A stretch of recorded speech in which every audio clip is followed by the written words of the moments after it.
Motherfucker, you don't got a response to this. Let it resolve.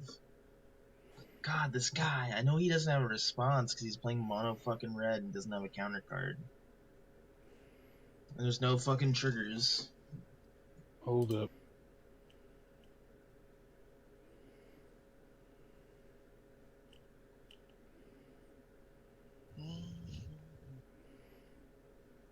All right.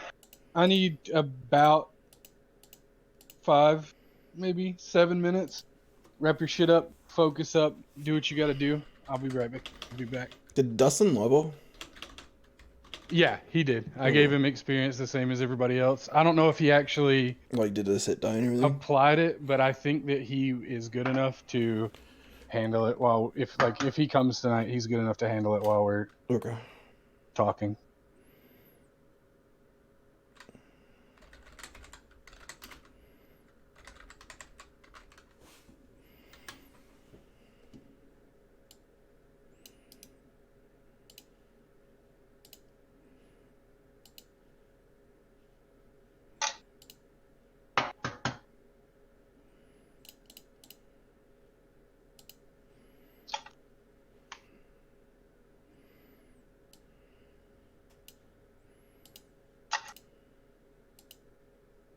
You guys want to know a secret?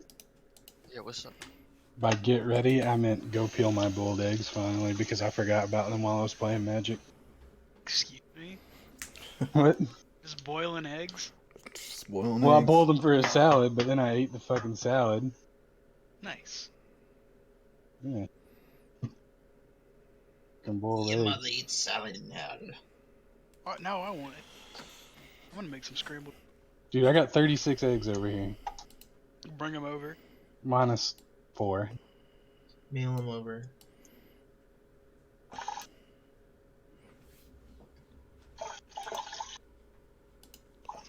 Do you guys need the link for D&D?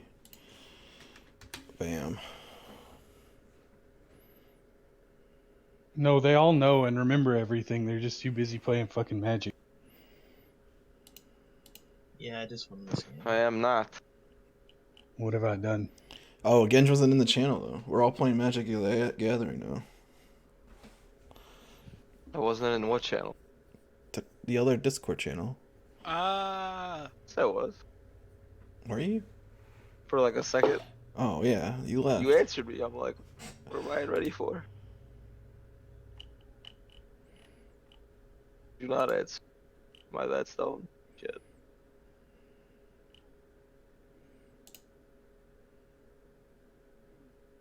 Wait, someone say something? Hello? Oh, okay. It's just my computer is making literally no... Like, I'm watching OBS and, like, audio. Desktop is just at the bottom. I'm like, what the hell? Hold on, let me put some Lord of the Rings music on for my chat. Hey, there's the Dunter. Dude. Hey, what's up? Hey, what's up? How's it going, dude? What's up with you? We'll be starting It's Gucci. here in a minute, so if you need some time to gather yourself. You leveled up. Oof.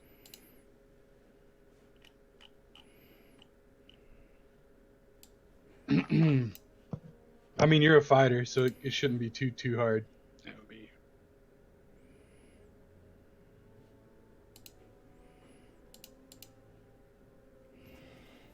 I forgot what I got when I leveled.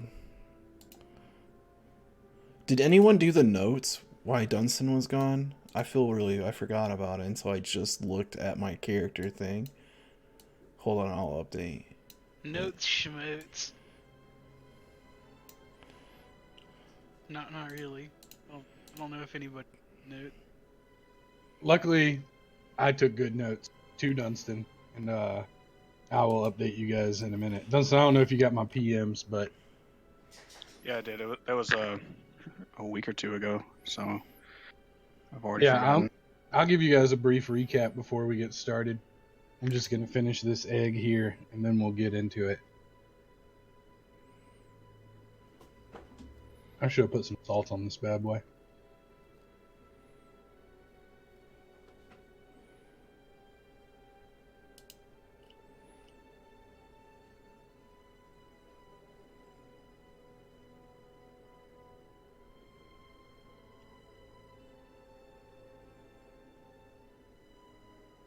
Was my mic unmuted this whole time? Mm-hmm. Yeah. You guys heard me chewing like a cow this whole time? No. No. Can you hear me? Because I'm Yeah, yeah. I'm sucking this egg. Dude, my light was lit up, and I thought you guys were fucking hurting me slurp this shit this whole time. Oh, I heard every little bit of...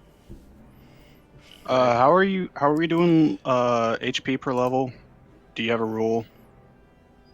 You can take the average listed in the PHP plus your Constitution modifier, or you can roll it I like to roll. I'm a gambling man. on this. Hold on. What did I do for you guys on this roll? If it's below the average, Yeah, I'll below let you take average. the average. Yeah, you let us take the average. Just on the this first one. roll. After this, you're on your own. Because I rolled 2 and I rolled kind of low, I think. I rolled a 9 and I didn't get my 10, so I said I was taking the 10, and he said Wait, whatever. wait, your dice is bigger? Ooh! Hell yeah! Barbarian dice is huge. It's a 1d12. Yeah. Oh, okay. I was about to say, like, I just found this game. The gambler pays off. All right. 1 minute. Hopefully One you don't. minute. Hopefully you don't get one shot again when he crits you. That one done first time. Yeah. I don't think it'll happen after a roll like that. He's gonna get his Constitution modifier as well. Yeah, it takes me up to 21 maximum. My HP was at 10 out of 12. You have, okay. So just some quick notes for role play purposes. You guys haven't, you guys camped immediately, but I'll get into it in just a second. Just for now, you're full health. You're leveled up. You experience the benefit of a full rest. Everybody did, by the way. That means put yourself back at max HP, restore your spell slots, do what have you. Was there anybody I didn't level? Roderick? Hello? Hey man, you're level 2. Do me a favor. Roll me. Roll a hit die. What is the hit die of a paladin? 1d10? Yeah. Roll me a 1d10 plus 2. If you just type /R 1d10 plus 2. There's a hit It'll do die you that. can just roll in your character sheet. Is there? Yeah. Yep. When I click on his, it doesn't tell me. Wait. So. Alright, I'm gonna clear this. Alright, add 10 hit points to your maximum. That should bring you up to 22. That was a good roll, by the way. Yeah, it was.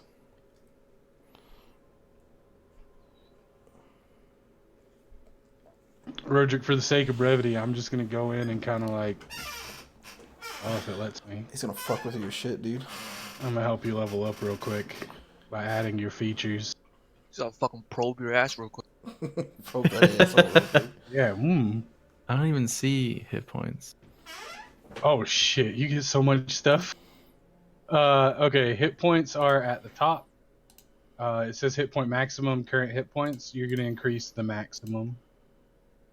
Let's see. So, you get to choose a fighting style,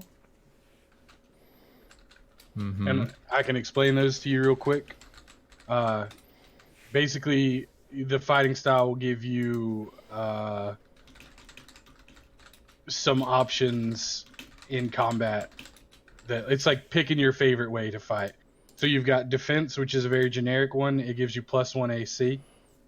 Dueling, when you're wielding a weapon in one hand and no other weapons, you gain +2 bonus to damage rolls with that weapon. That one's a pretty good one if you're going to be sword and boarding. It basically makes you do the damage of a two-hander with your one-hander. Mm-hmm. Great weapon fighting, when you roll 1 or 2 on a two-handed weapon, you can re-roll them. And then protection, when someone is attacked, you can use your reaction to impose disadvantage if they're within 5 feet of you. That one's okay, but not really compared to the damage dealing. Okay. So pick one. I'll go with the damage dealing one. All right, the sword and board or the two-handed? I Not think it was sword and board, board. but axe and shield. Yeah. Yeah. Okay. See if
Ogre, you already basically leveled me, right?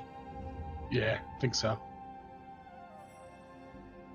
I thought my health was higher than 10 though.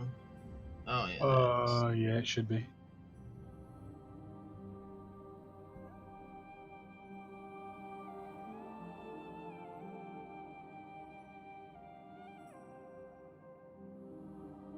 And then, Hey, before we get super started, I'm gonna go.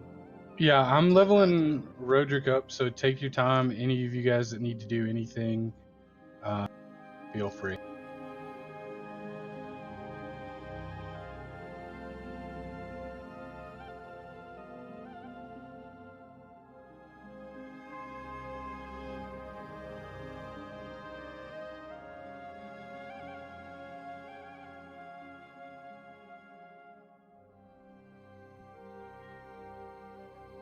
All right, Roderick, you can now memorize spells. We'll say through roleplay, you've been discussing the boons of Moradin with Morn. Those come from the Paladin spell list, and you can memorize your Charisma plus half of your Paladin level, so it's 3. So between all the spells you can pick, you've got a couple. I'll tell you real quick, okay? You can memorize 3 of these. If it sounds cool, take it. Otherwise, don't take it. But there's Bless, Command, Cure Wounds, a bunch of detection spells, Divine Favor, Heroism, Protection from Evil and Good, and then Purify Food and Drink, Shield of Faith. I can make you a quick recommendation if you just want to get on with it. Yep. Because you don't have to pick, these aren't permanent. At the end of any long rest, you can change these spells up.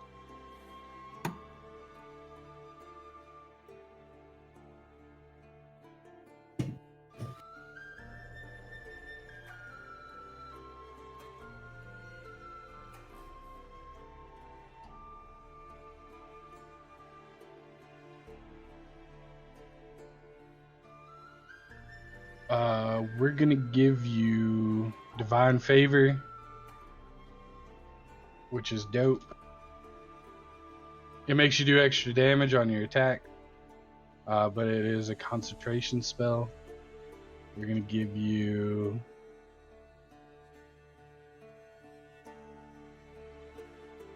Heroism. Actually,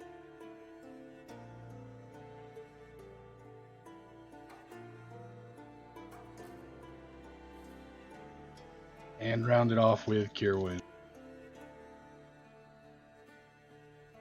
You can cast 2 of those in any combination. If you want to cast 2 Cure Wounds, 2 Divine Favors, whatever. Can't use 2 Divine Favors at once. That's a different thing.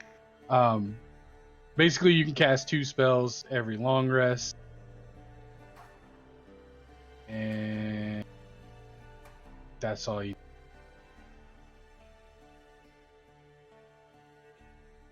Okay.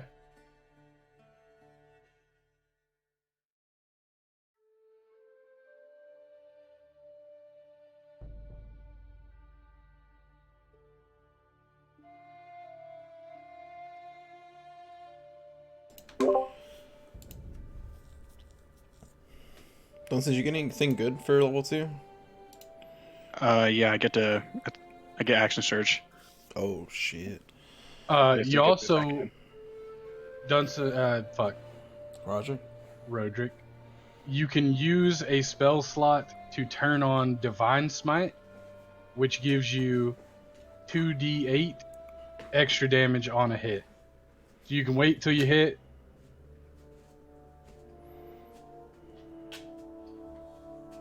And do extra damage by burning one of your spell slots. That might be something you consider as you're in a pretty caster-friendly party. So I just like permanently activate it? Is that what you're saying? Hold on, I'll explain. It takes a spell slot. It's like casting a spell or something.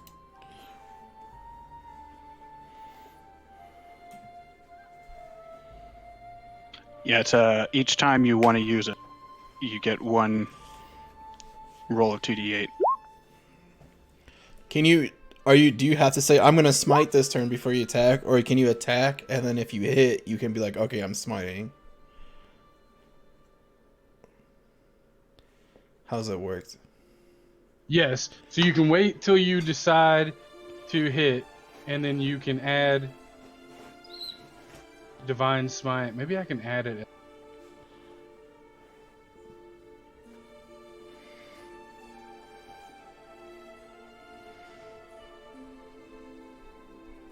Yeah. So you won't have like waste a spell slot in case you miss.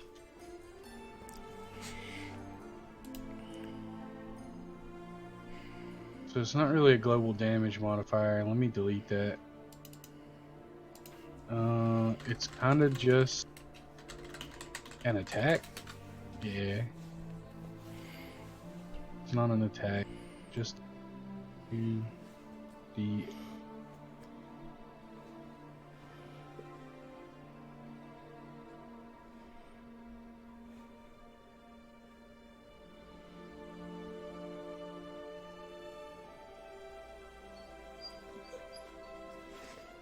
No. Go lay down. Go lay down. Get out of here.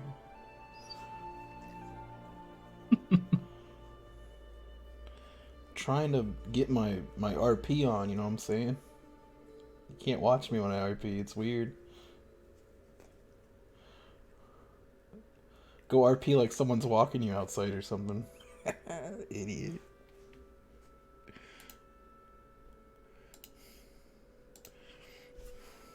No one else thought that was funny? Fuck you guys.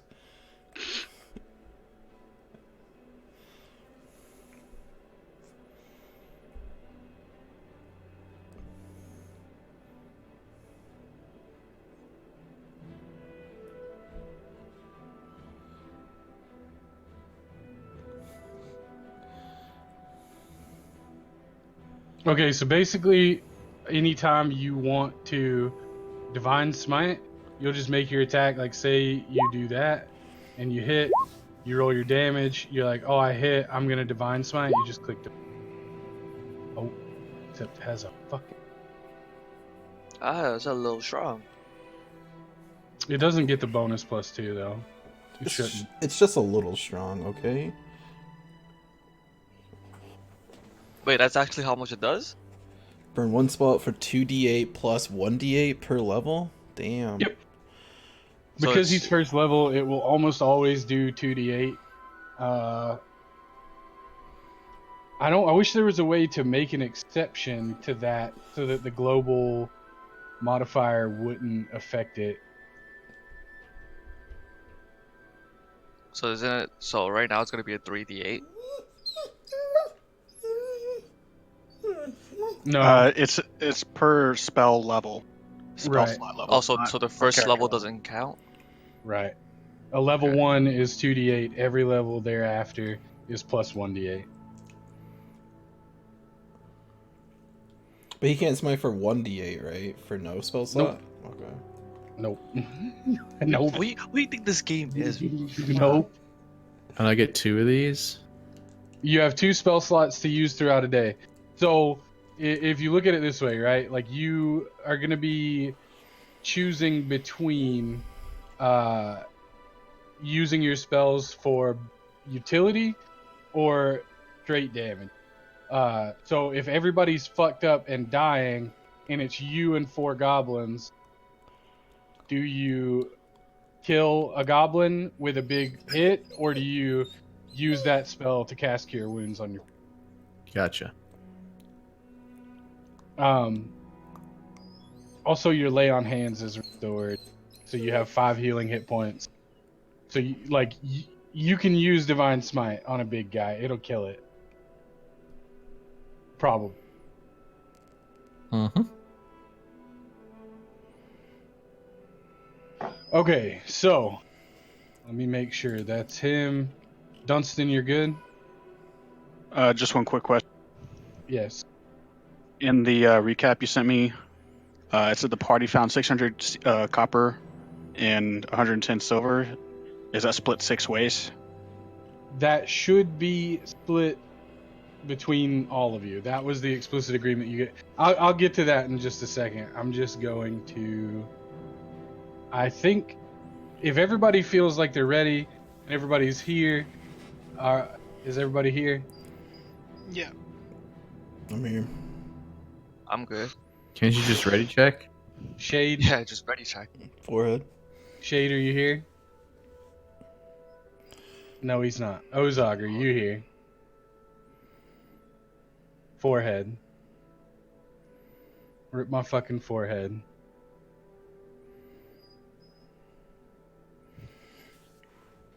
Is this a bonus action?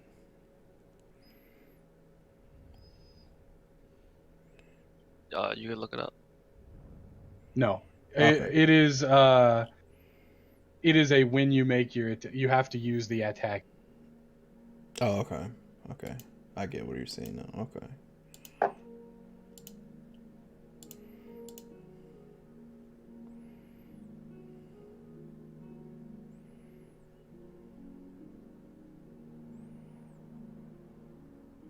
So I guess we're waiting on Shade to stop jerking off or pooping himself, and Ozog to say he's here because he probably is, right? Yeah? No? Maybe? Something's fucked up. I don't know what it.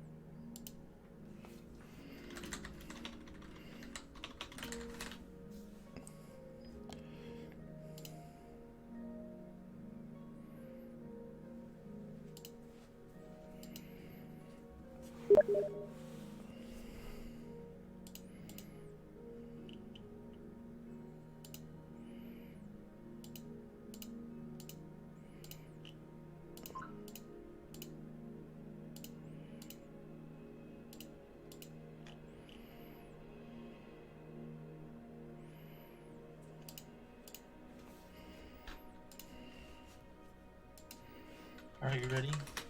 Yeah, we're waiting on you and Ozog. We're gonna start without Ozog in just a minute, so don't worry about it. Someone catch that kid up. Jesus.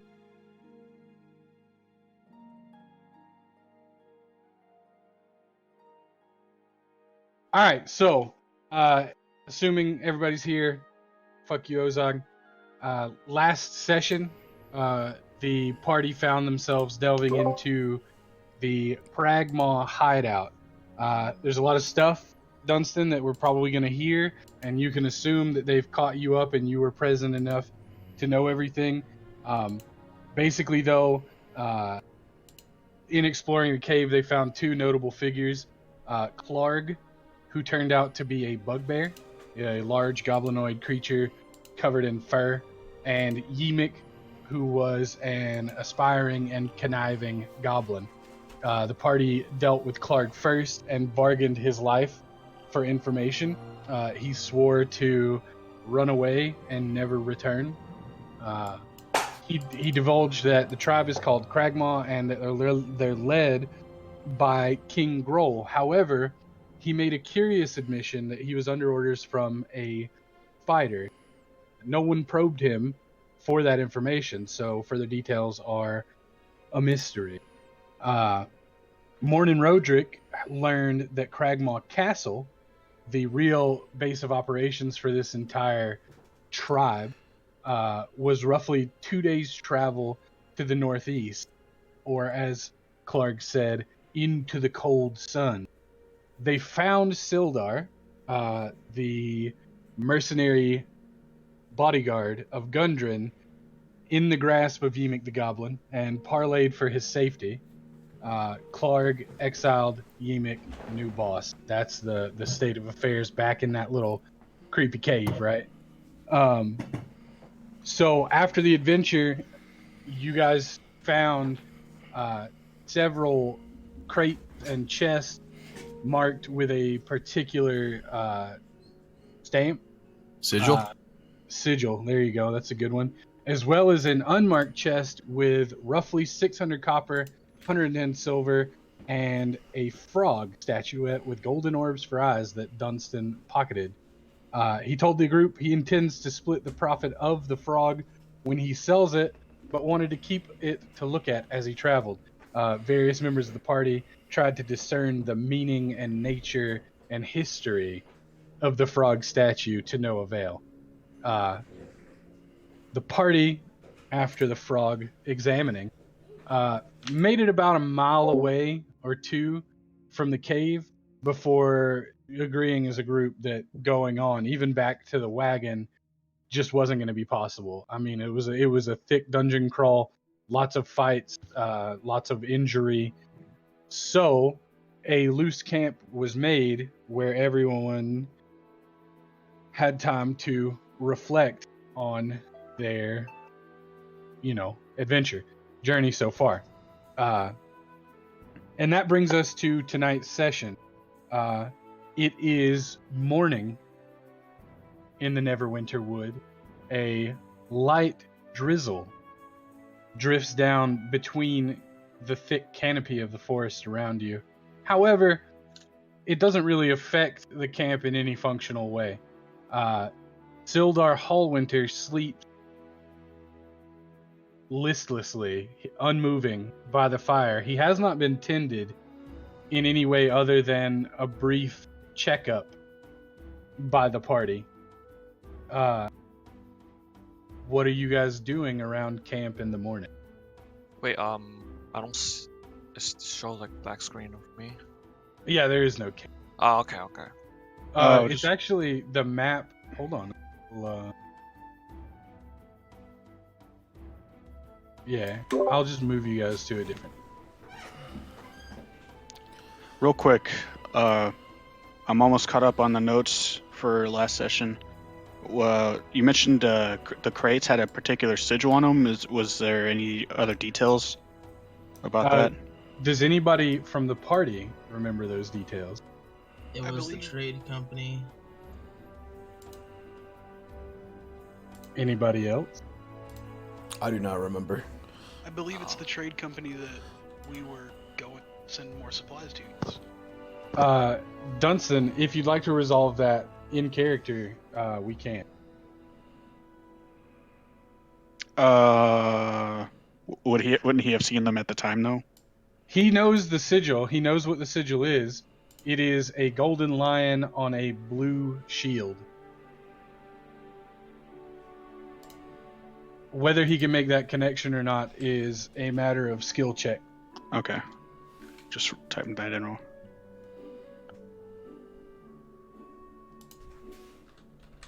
A golden lion on a blue shield? Yes, indeed.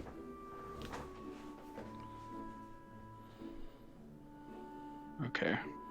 So we'll go ahead and yeah. we'll go ahead and go around the table. Starting, I guess we'll do it by Discord. Baja Blast, what are you doing in camp this morning? I am playing my flute.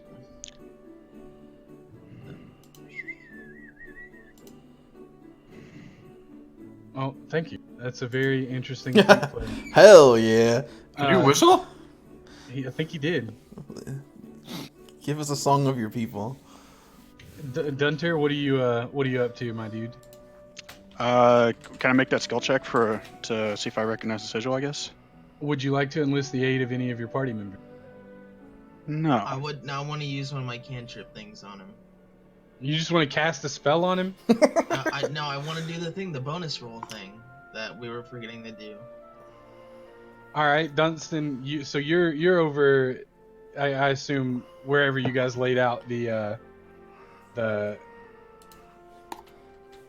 stuff, the goods, basically. It's a bunch of mercantile goods, different cloths, textures, textiles, stuff for seamstresses and all that.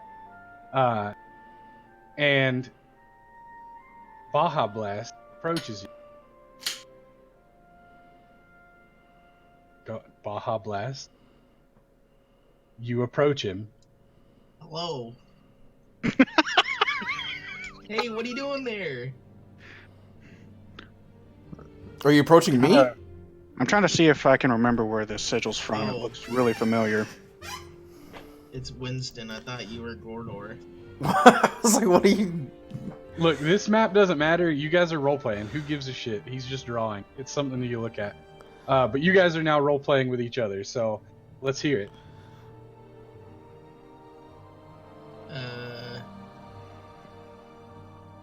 But yeah, Th- Winston's those crouched sigils, next to tho- Marcus. Those sigils are from the trade company we were hired by.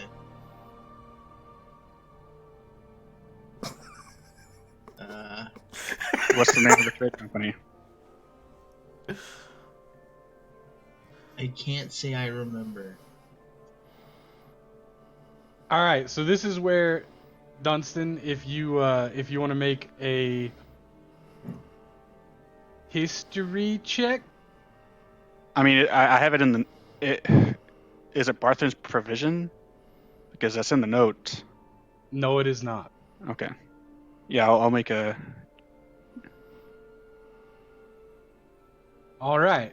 So you recall, after Shade telling you that it's the trade company that hired you, that it is not, in fact. Barthen's Provisions specializes in functional equipment for workers and stuff. This particular cache of goods seems to belong to the Lion Shield Trade Cost. Also located in Phandalin, however. The line shield trade what? Cost Cost?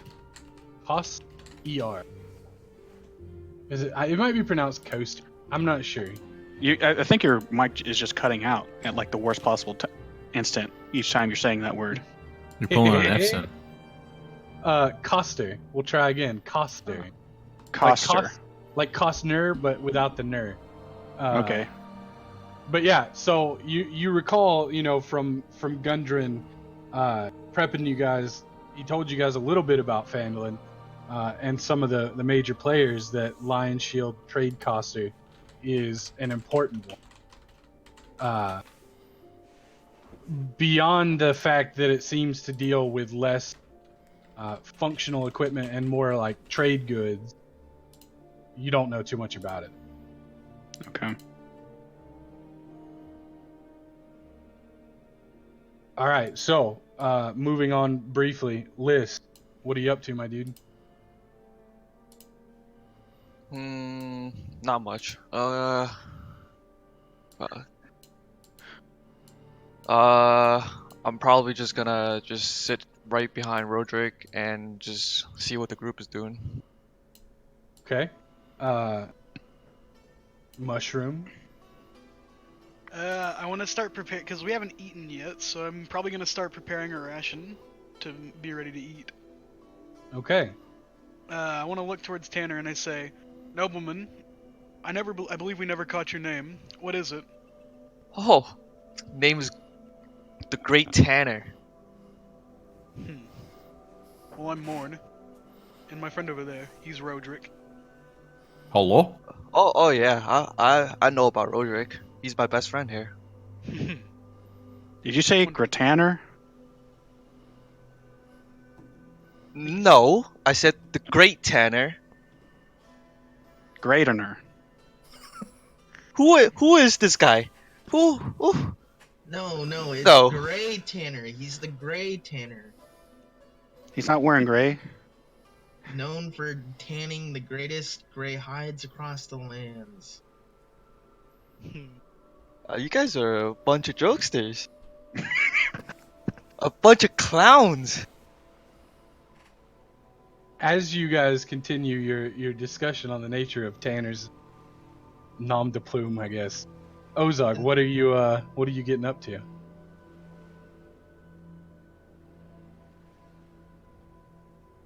Oh yeah, Ozog's not here.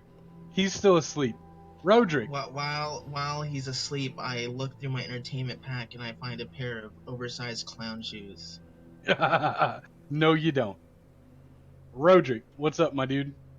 I am currently cooking a ration over the fire and Okay. collecting the fat and spreading it over my chainmail. Interesting. Lubes it up, dude. Stops it from season. I'm gonna. What are you doing with all that fat on your body? little buddy? For me, chainmail. What does fat gotta do on chainmail? Well, we were in a cave. It was damp and wet, so to stop it from rusting and seizing up. Just You just gotta buy lube a it up, new my one if dude. it don't work. Oh yeah, just buy a new one, Mr. Fancy Great Tanner over here with all the money in the world, huh? You chainmail's cheap. Not all of us are that fortunate. That's a shame. Roland, what are you up to, man? Would you like me to describe the camp in a little more detail? No, I'm checking on God, I always fuck his name up. Sildrar. Sildar. Sildar, yeah. Sildar Hallwinter, also known as Barry Blue Jean. What? Not really. Anyway, Sildar was placed by the fire the night before, his injuries leaving him with a cold sweat upon his brow. He was unresponsive for most of the journey, and none of your capable healers were in any shape to dump divine power into him to get him back on his feet. This morning, he looks a bit better, pale, unconscious still, though it seems to be a gentle sleep rather than a rigorous, wounding session sleep. Would you like to try to rouse him, or what are you thinking? I'm gonna go and cook some rations for me and him, so when he does wake, he can eat. Hey, green fella, can you cook me some too? Oh, is racism causes anger? Is that what's up? I mean, you are green. Do you take offense to being green? No. I kind of glare at Tanner. The name's Gordor, and you can cook yourself your own food. As I Come on, Gordor. It's just you're on the way there. You're cooking two already. Just add a third ration. why didn't you bring your servants to help you cook if you don't know how to cook yourself? Oh, I know how to do it. I know how to cook. I'm just, trying to. I got it. I got it. I can say we can Can I- arm wrestle for it if you want, but if I win, I take some of your rations. Oh no, I don't do that kind of thing. Shade, what was your interest? Can I use Song of Rest right now? Is this considered a short rest? We're in a long It rest, is I a thought. long rest, yes, and you can technically use it. Well, tell the group what Song of Rest does. Song of Rest heals everyone in the group that can hear the song. So if you're in hearing distance, you get healed. Okay, so yes, why don't you don't have to play Song of Rest. You can just play his song. We're already fully healed. actually, It's not for you. yeah, actually, it actually is a very nice thing. So, as your camp is set up, you've got your fire in the middle, your tents off to one side, your goods, stacked and stored over on another side, a rough perimeter formed around the fire. Shade, the bard, better known as Adonis, sits near the fire and begins to play a gentle tune of rest and relaxation. The rest of you, gather around, cook your food, and it is to the scent of sizzling bacon and the sound of sweet, sweet music that Sildar Hallwinter finally comes to. And he seems not surprised, not terrified, a mix of grateful and overjoyed. He's not in shock from seeing a greased dwarf to his left. Do remember that he traveled with Gundren Rockseeker quite frequently. Greason's all we got. As Sildar rises from his sleep groggily, he looks around and he says, "Oh, I knew it wouldn't be long before you all caught up to us. It's a shame. You didn't arrive before they took Gundren. So, about our payment. The dwarf is not here anymore. Who's gonna pay us? Oh, adventurers and their payments, of course. We'll talk of that, but I feel there is much more useful information you should know. What's that? Well, did you stop to think about why they took Gundren? Do you Hmm, know much about Gundren at all? no. I just assumed he's the kind of guy that hires people to do his work. I I think That's know about he's a it. merchant, and I know that means he's shady. some amongst you have formed impressions, and others know the truth of good Gundren Rockseeker. But you know not of him or his brother's great work, I see. He's kept it quite under wraps. You see, Gundren, he has brothers, Thardan and Nundro. They recently located an entrance to the long-lost Wave Echo Cave. This is the site of the mines of the Phandelver Pact. You all know about the Phandelver Pact, right? Can I use a history check on this? Unless somebody else wants to do it. You're throwing a lot of proper nouns my way, man, dude. I can let you do a history check. Okay.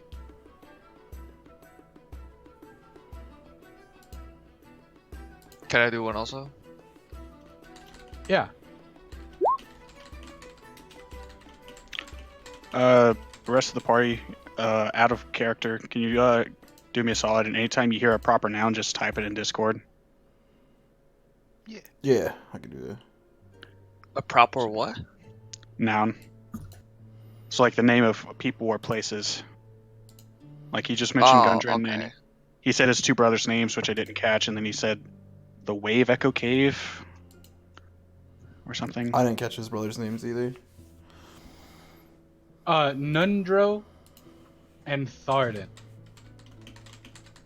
I can type this out for you. Okay. I have no idea if those are close. You got Nundro, right? Thardan.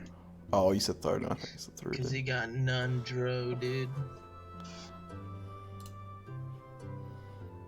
Alright, so, anyway, those of you who rolled history checks, you know sort of what Phandelver's Pact was. This is veritably ancient history, though. You know only that it was a pact between a clan of gnomes and dwarves who mined the Wave Echo Cave. Sensing your hesitation, Sildar goes on ahead and he says, listen, only the dwarves and the gnomes really know. We young-lived mortal races cannot grasp history in the way they can. But the gnomes and the dwarves who formed Phandelver's Pact, they mined magical ores within Wave of Echo Cave. Human spellcasters from Phandalin joined forces with them, and together they combined their collective skills to create a forge to craft magical items. This was the Forge of Spells. However, at the peak of their greatness, everything came crashing down when a band of orcs, craving the magical treasure, sieged Phandalin in the Wave Echo Cave mine. The battle destroyed Phandalin, as you all know, and much of the mine as well, causing cave-ins, tragic accidents with the miner family. Very few survived the conflict to relate to the tale, but Gundren's family, the dwarves, remembers the Forge of Spells, and he sought out Wave Echo Cave for generations.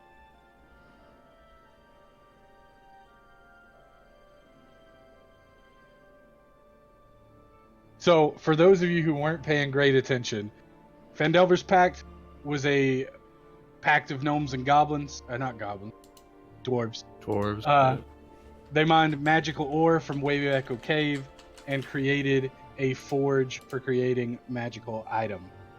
All that came toppling down, and the information was lost to all but a few dwarven and gnomish families who, notorious for their lust of gold and trinkets and treasury, kept searching for the legendary Wave Echo Cave mine.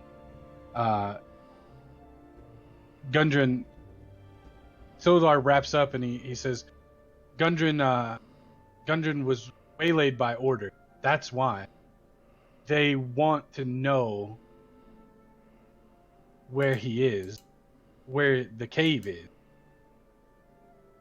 He knows by way of a map. But they took it. They took him and they took the map both. So what are you suggesting? We save him or? I wouldn't ask some hired hands to siege a castle of goblins and bugbears without fair preparation. I personally believe the best we can do is go on to Phandalin and maybe seek help there.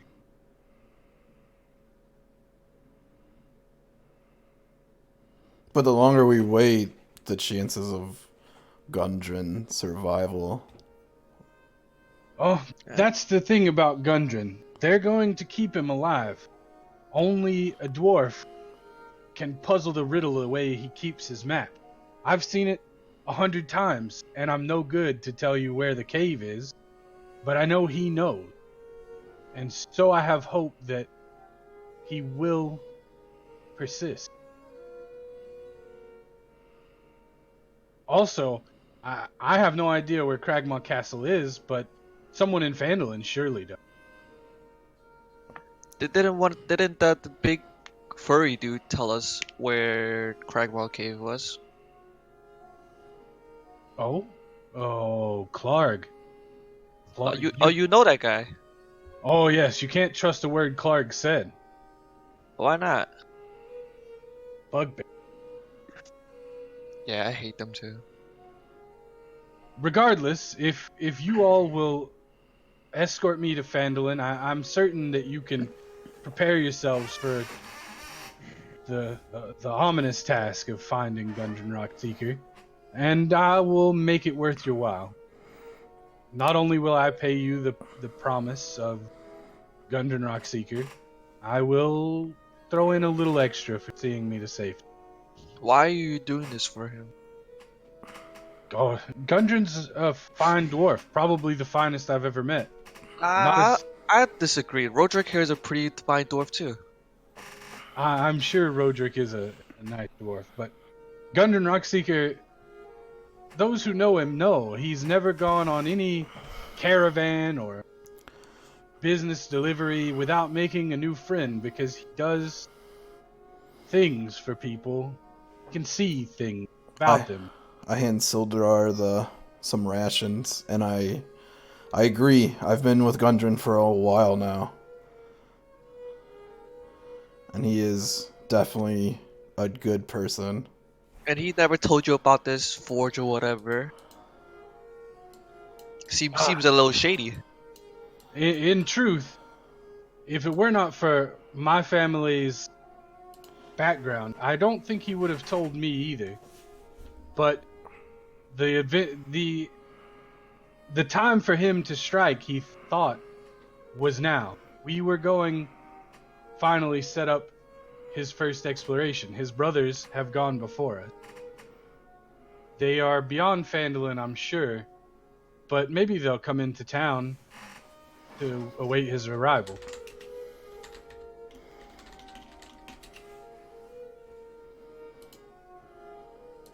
I figure this could be our way to get rich quick. Oh yeah, I like getting rich. If we can help them open up this Wave Echo Cave, I'm sure we can negotiate a little bit of a share in the riches thereforth.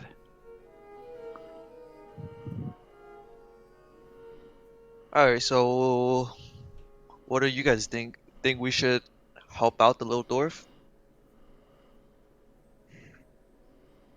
Why wouldn't we? Anything that gets us closer to our goal.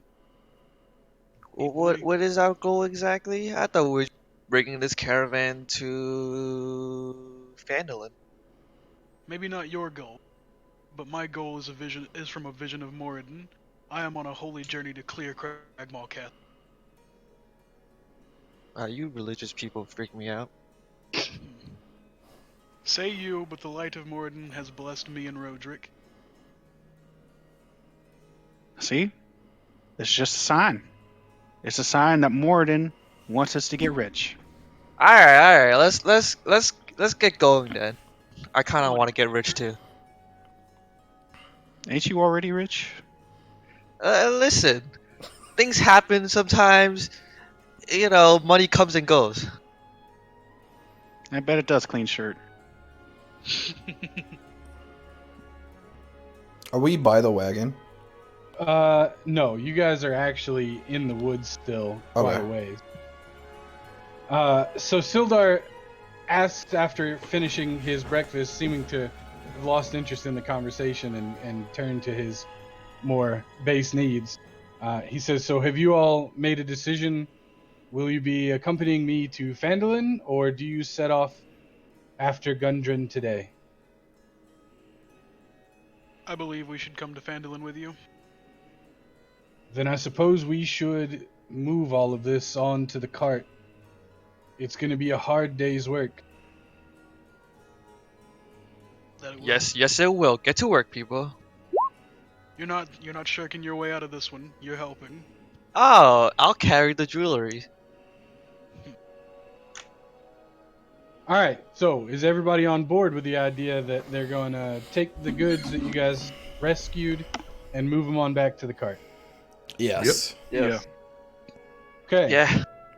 So you guys spend the next couple of hours, probably 2, maybe 3, to get everything back to the caravan and load it up, finding yourselves completely out of room to sit inside the wagon anymore, as it is piled high with both mining supplies and the provisions that you guys have made out with from the cave. Sildar seems beside himself on the journey, thinking to himself and not saying very much, but he does what he can to help with the work. When you guys are ready to head out, he falls in line. But we're all walking, right? We're not on the wagon. 2 of you can ride on the wagon, but due to the pace of the group as a whole, yes, it's a slow, not a slow journey, but a measured one. I'm gonna climb on the wagon as quickly as possible. I take the reins again, like I did before. Okay, I assume the rest of you walk then. Yeah. You guys begin your journey, traveling east along Tribor Trail. At one point,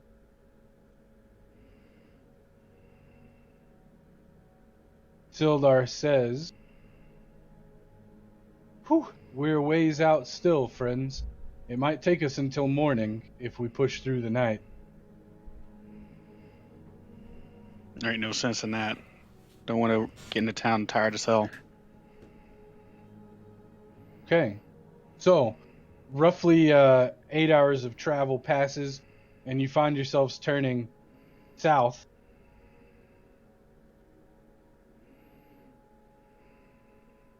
I really didn't do my prep today. I apologize. It was kind of spur of the moment. It was trying to figure out the scale of the map that you guys are on. Battle map. There we go.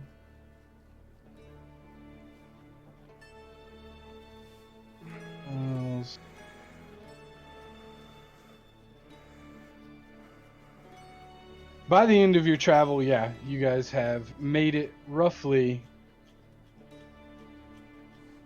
half of the way there. I will show you guys this very shortly. Whoop. So, Heal.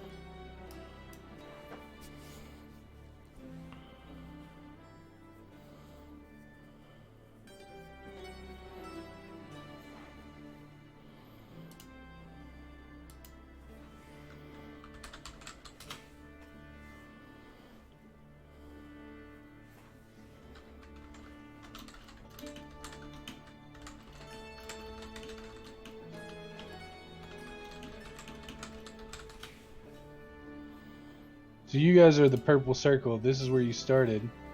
By the end of the first day,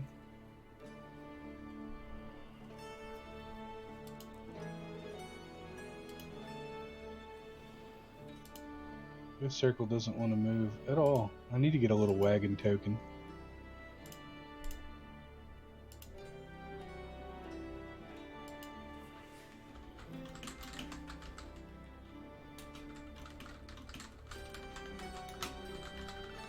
So, by the end of the first day, you guys have made it to where the red square. I don't know if y'all can see it. Can y'all see the map? Yeah. Basically, you guys have made it about 20 miles, 25 miles, at a walking pace of average men. It is here where the road becomes a little fairer. It looks less traveled, but in being so, decidedly more safe and a little better kept. Sildar urges you all to take a rest, and you guys can go through this rest this evening if you want to, or we can go ahead and get you back on the road. I just soon go ahead and get back on the road. Wait, is it nighttime right now? Yes, by the time you arrive, it is becoming dark. Say roughly, we said 8 hours. So by the time you got everything packed up and time to travel, it probably would have been 10 in the morning, and it is now getting about 6 at night. You guys have pushed for as long as your horses carrying the heavy load and your feet can carry you for the day. So the rest is pretty much inevitable, but it's a rest on the road. You've been through plenty of them so far, and nothing too out of the way transpires on the travel here. Short rest sounds fine. Well, it'll be a long rest. I'm just asking if you guys want to role play it or if you want to get up in the morning and head into Phandalin. I don't have anything in particular I want to roleplay through right now. Yeah, I'm good. Get up and go. Okie dokie. So, the next morning, you guys repeat the process. You're all experienced adventurers to some degree, and camp, around camp goes as is expected. List doesn't help out very much. Adonis plays his flute sometimes, and you guys get back on the move. Just before noon, the rutted track of a road emerges from a wooded hillside, and you all catch your first glimpse of Phandalin. The town consists of 40 or 50 simple log buildings, some built on old fieldstone foundations. Other older ruins can be seen covered in ivy and briars surrounding the newer houses and shops, to the point that it looks like literally walls were built inside pre-existing walls. It is obvious that this town has been through something, but it's bustling around, just before noon, and looks like there might be a bit of a revival going on. However, as you come closer, you see that as the sun sits high for noon, most people retreat into their shops and buildings, inns and homes. As you draw closer, you see that the town is split by the main road through it. Most of the newer buildings are set on the sides of your cart track. right clustered around them, which widens into a muddy main street of sorts. In the distance, at the end of the main road, you can see a ruined manor house on a hillside on the east side of town. So the road runs west to east. Uh, and as you guys make your way into town, finally in town actually, you see that children still play on the town green and townsfolk tend their chores. Many of them look up at you as you approach, but return to their business. Sildar, however, seems much more at ease. He says, "My friends, let us secure lodgings. I'm told the local inn is very quaint."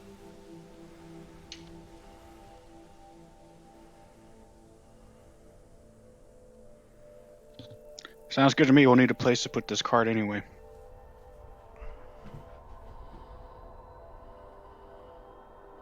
All right. Anybody got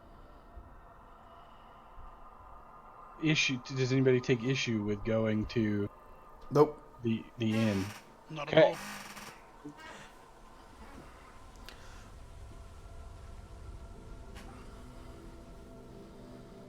All right. So you guys should be able to see.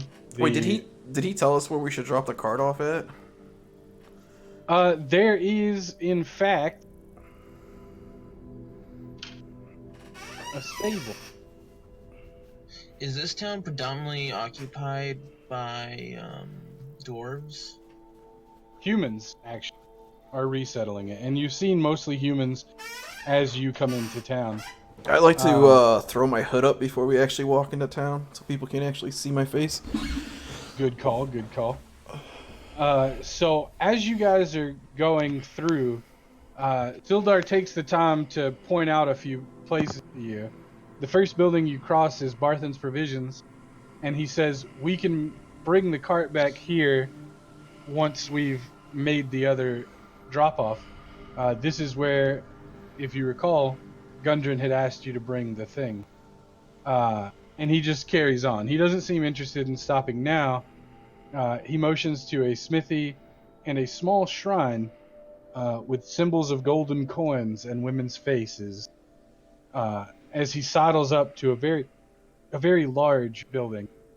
And he says, "Here we are." And you're right inside town at the Stonehill Inn. You can see the signage hanging out front. It seems moderately busy.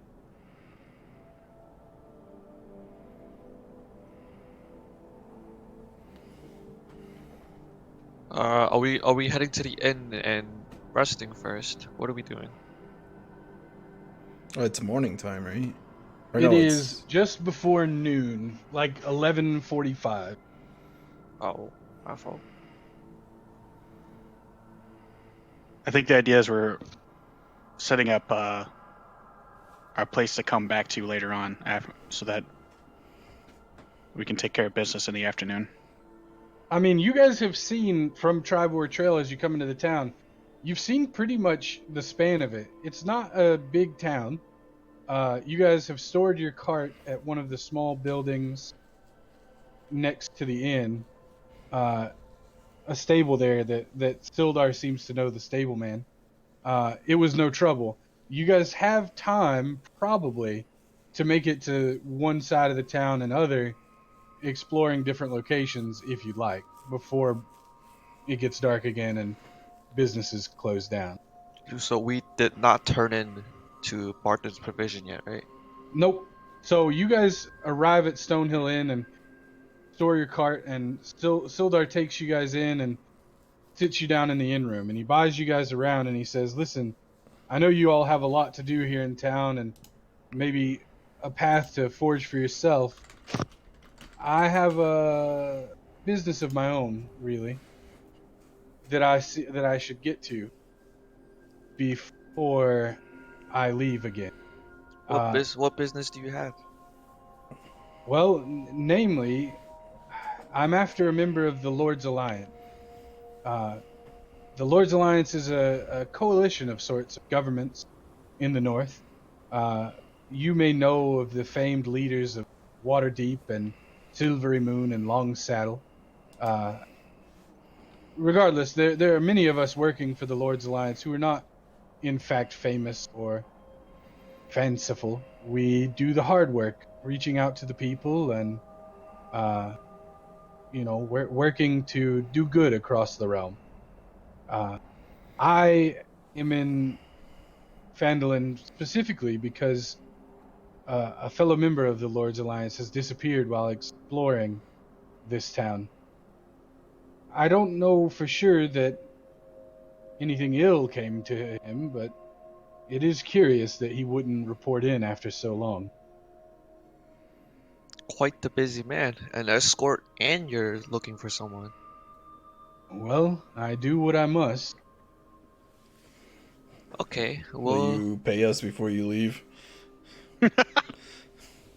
Of course. I simply need to visit the town hall and acquire a small loan. Are you prepping for Gundren's retrieval as well, I assume? Of course, of course. But Gundren knows the plan. I have to do my work as well. Can Whatever I I make can a do to aid you. Can I make a See if he's lying. yeah? Is it sense motive or is it something different? In It is Insight? now an insight check, and any of you Insight. can make insight. I was curious too. Oh, Nice. damn. Okay. To those of you who scored 15 and lower, it seems he's not telling the whole truth, and you don't know exactly why, but it doesn't seem malevolent. So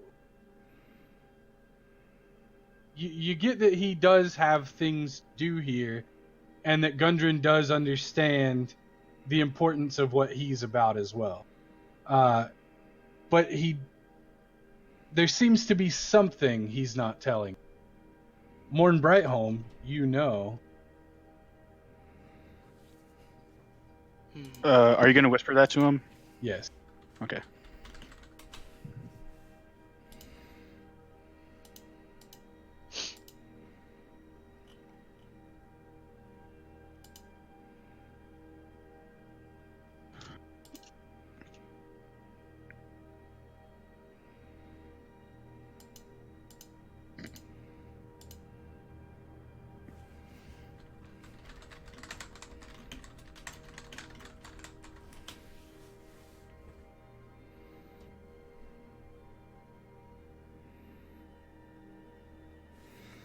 It's easier if you want to just pull him up to a different Discord channel and just No, talk I to got him. it. Oh, okay. It was very, very brief. Oh, just- Yeah. But just yeah, for future. I forgot. So anyway, Sildar quickly says, "Look, I know that you want to be on the way as soon as you can be, but like I said, I think Gundren will understand that the greater work must go on, and Phandalin is his great work. Should you save him, he will return to a town that is ready to support the mining operation that he dreams of, and I will be sure to make it so." You seem to have an odd air about you. Do you still intend to come with us? I do not think that, and I never agreed. Understand, storming a castle may not be for me. I'm going to do what I can. I will get people here to lend you aid and prepare you for the journey, but I think my work is best done here.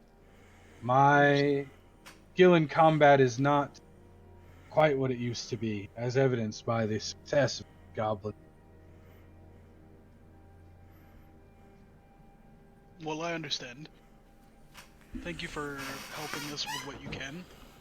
And of course, return in an hour or two, I suppose, and I will be at the town master's hall with your money ready for you. Well, of course. I want to reach out to shake his hand. He happily shakes your hand. I slam my drink. Like slam it as like chug it. He takes a quick sip of his own drink and then hurries out of the building. You can Real see quick, Sildar. just his cloak in the doorway. He pauses and turns. Yes, yes. Is there a we got those boxes, those line shield boxes. Is there a line shield chapter here? Oh yes, yeah. Lion Shield is just across the square. I'm sure you'll find. All right, I'm gonna try to sell those idiots their fucking boxes back.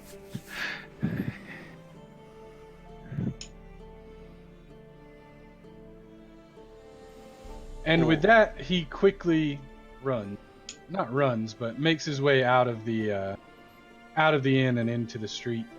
And before long, he's heading across the town square, if you could call it that. The rest of you are left in the inn, doing what you do. Say, did we distribute the gold that we found from the cave yet? No. Weren't we supposed to sell it first or something? Wasn't it an item we were supposed to... Didn't we find like raw just cash? Yep.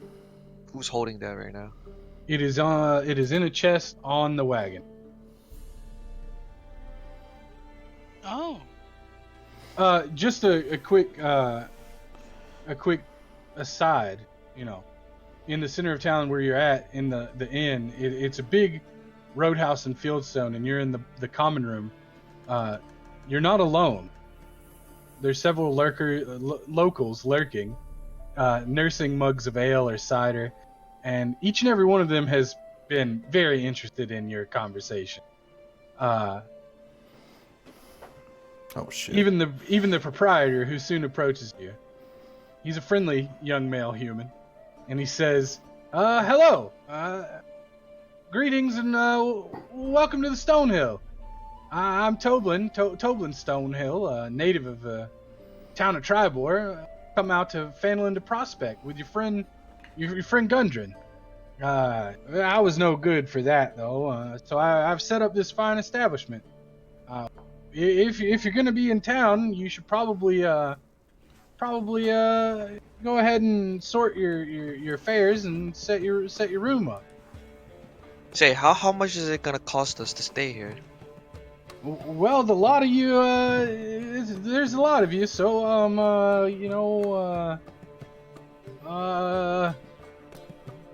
well,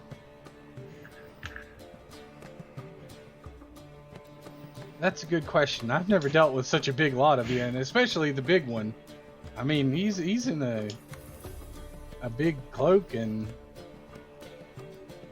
anyway. How much to sleep in the loft of your stable? The loft of the stable. I ain't made of money. I'll just sleep on the hay.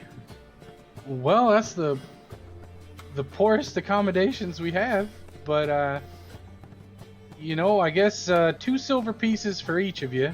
Oh wait a second. You said you were a friend of Gundren?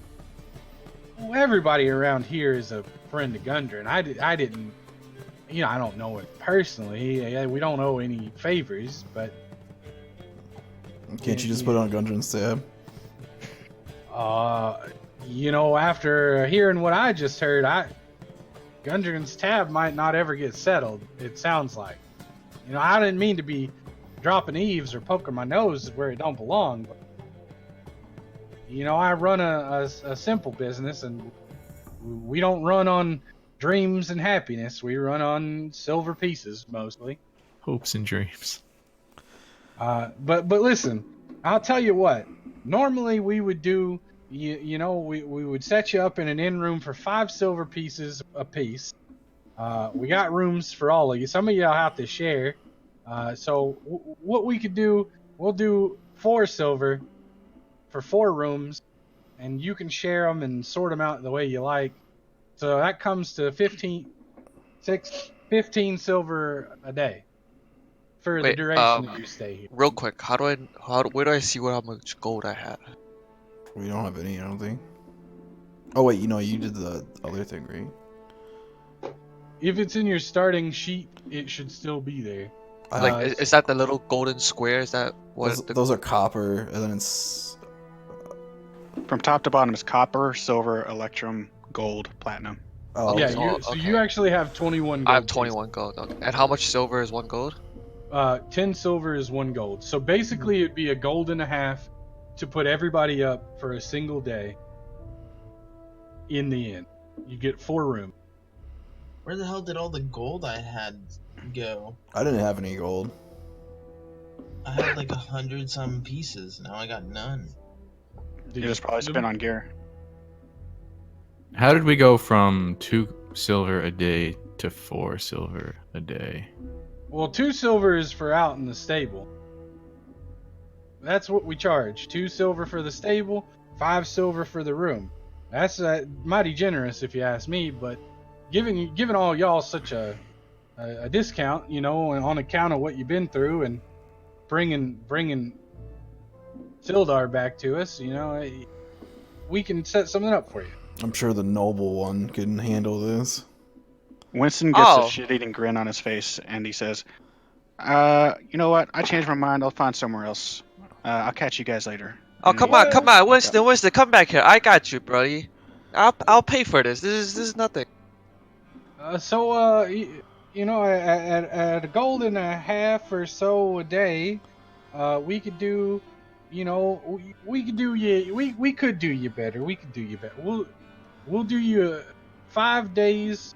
The first 5 days at a gold apiece. You give me 5 gold, and you're settled for 5 days. Listen here, buddy.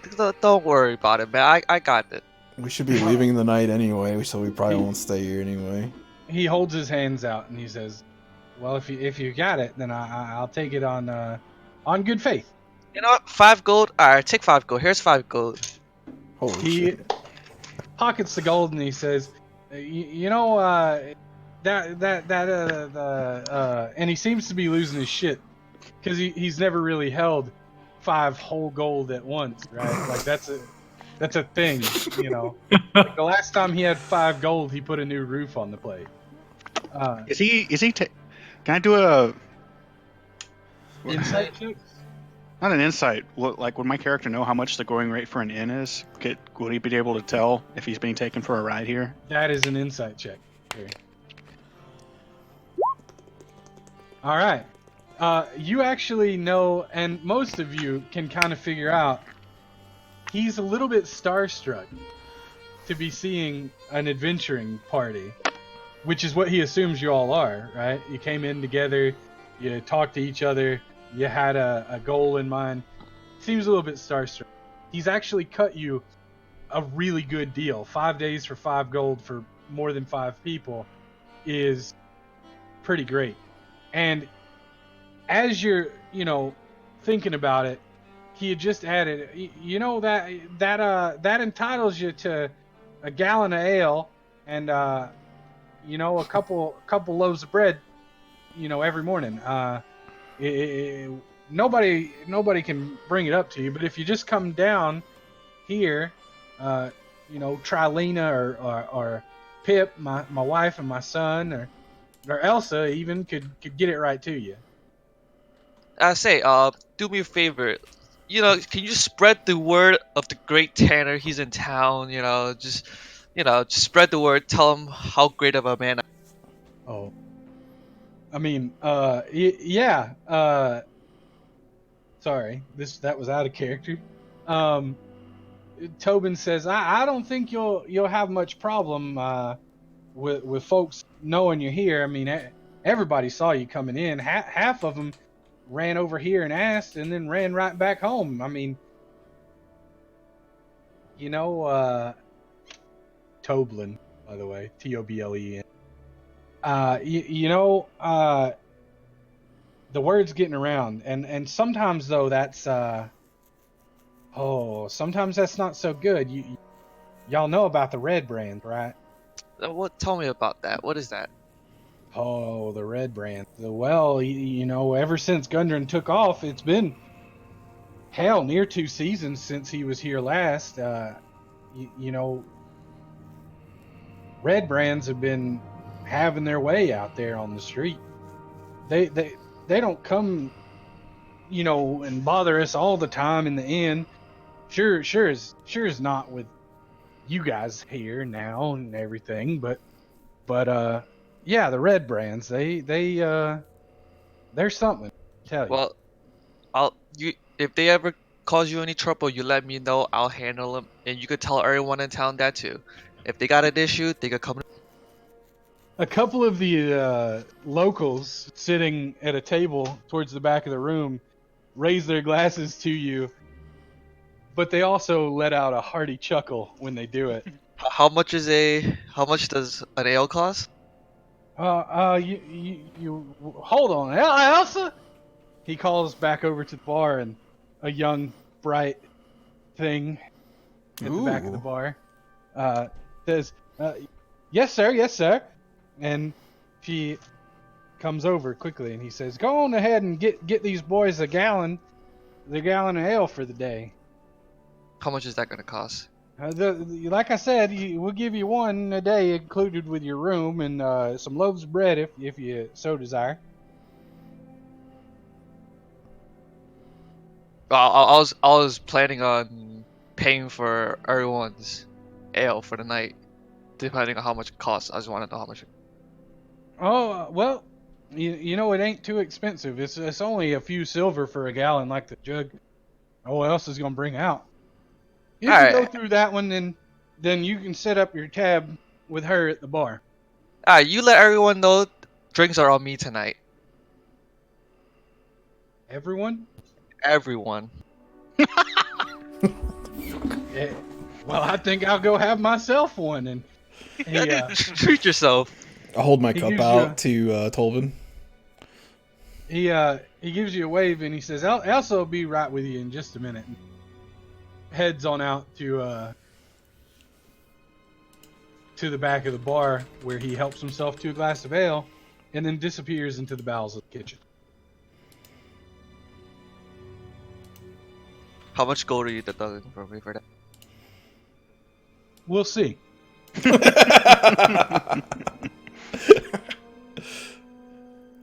So just some quick notes. Damn, I had it somewhere. A gallon of ale here is 2 silver pieces, and a mug. There's actually a table you guys can look up. Wait a minute, hold on.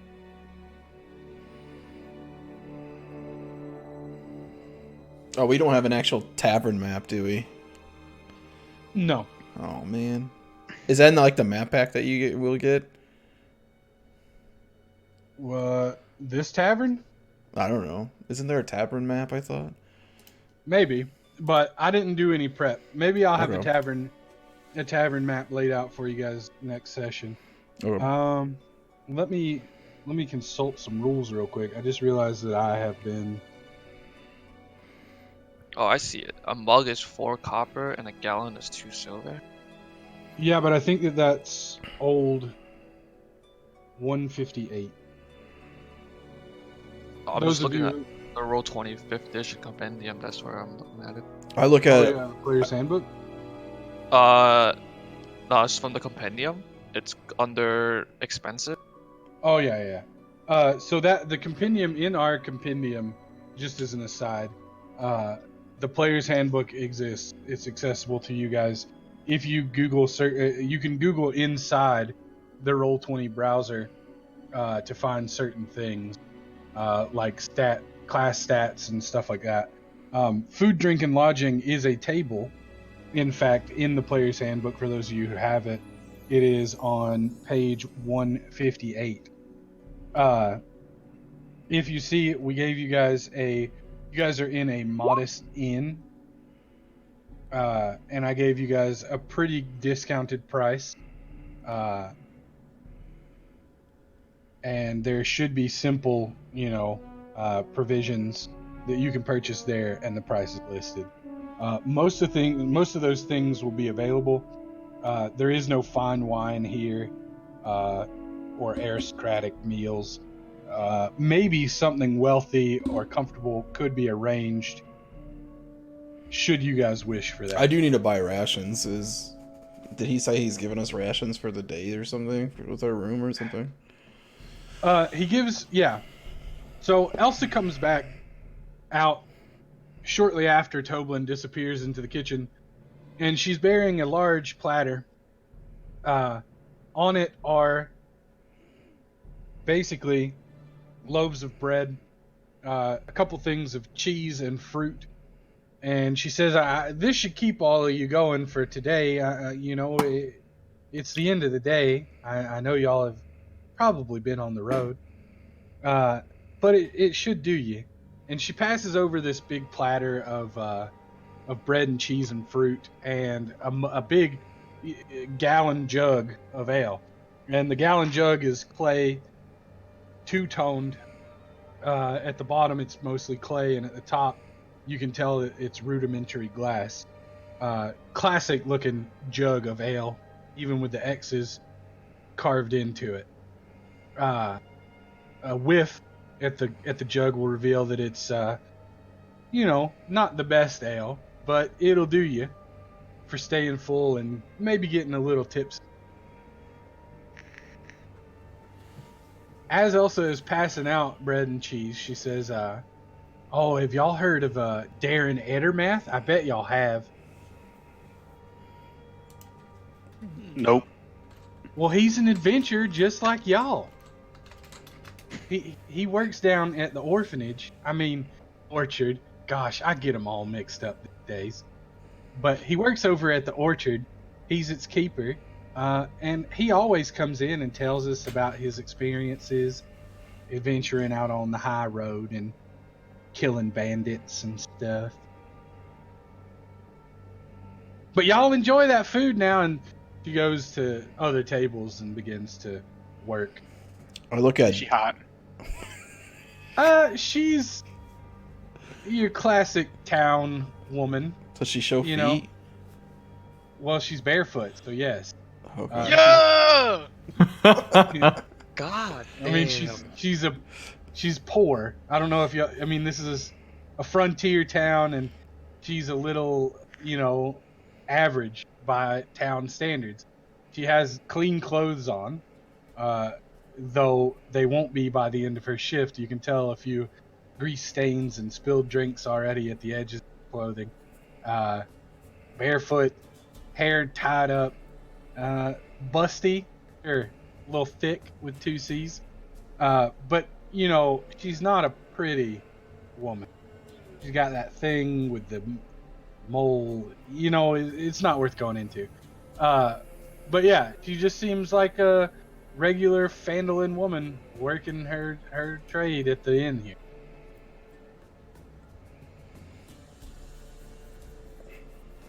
So, anyway, all you guys have been fed. Have some ale on you. If you don't want to eat now, you can add a day's rations to your equipment, if you want to. But by and large, your arrangements are done here at the inn. Is there anywhere else you'd like to go? Are we all really blasted? No. Well, you arrived in town just before noon after getting 2 good nights uninterrupted rest on the road. You got to remember, y'all are adventurers. You're not townspeople.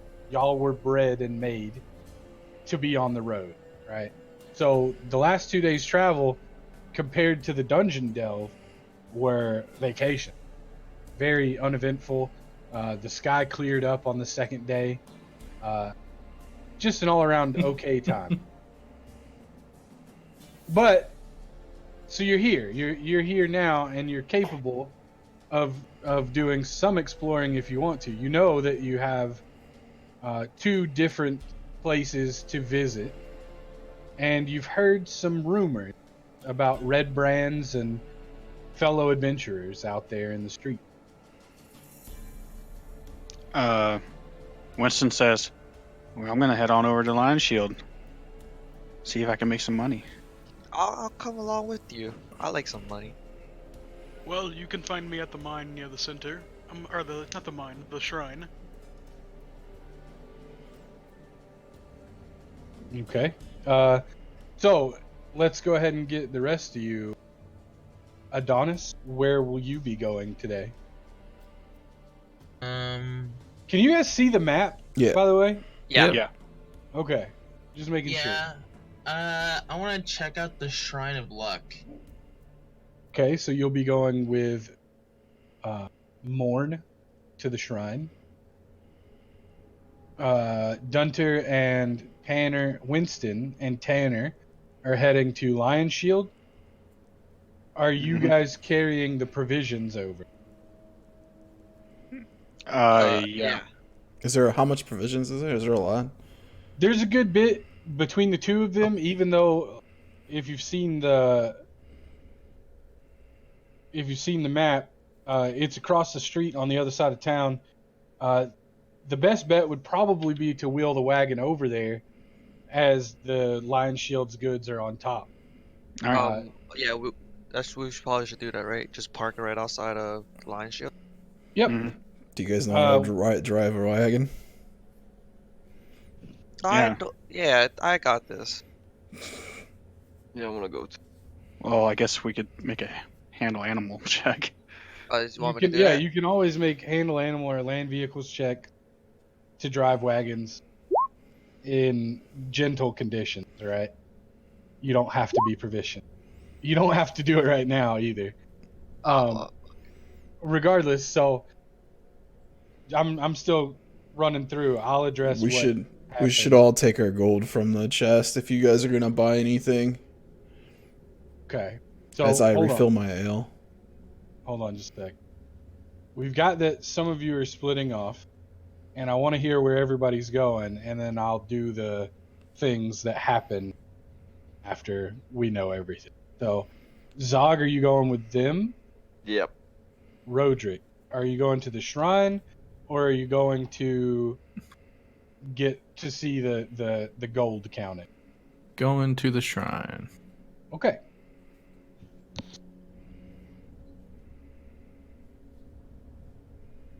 How much time has passed? About 30 minutes. Not too long. It's about noon 30 by the time you guys get your fill and head back out into. Is there any like alchemist or anything in town?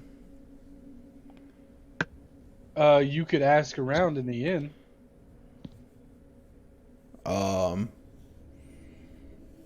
Sure. I walk up to who's around me? What kind of people around me? I kind of keep my head down though, just so they can't see my face and fuck. I don't even know how to address strangers. Hey, do any of you guys know where to find an alchemist? Is there an alchemist here in town? So you approach a table in the corner where there are 4 individuals, gabbing and talking. As you near, they grow silent, and the 3 younger men, young being, subjective, they're all in their late 20s, which in Faerun, late 20s is a bit of a feat, and they've all aged past their years. The oldest of them, however, seems positively ancient, and he's the only one with the temerity to look you in the eyes. He says, "Oh, what's an alchemist?" I mean, you can't look me in the eye. I got my. I don't want him to look at my face. That one of them fellers that mixes up the potions and all that, is it? Aye. Well, the best potions you can get in town are right here, fella. It's called a golden ale. I kind of just shake my head.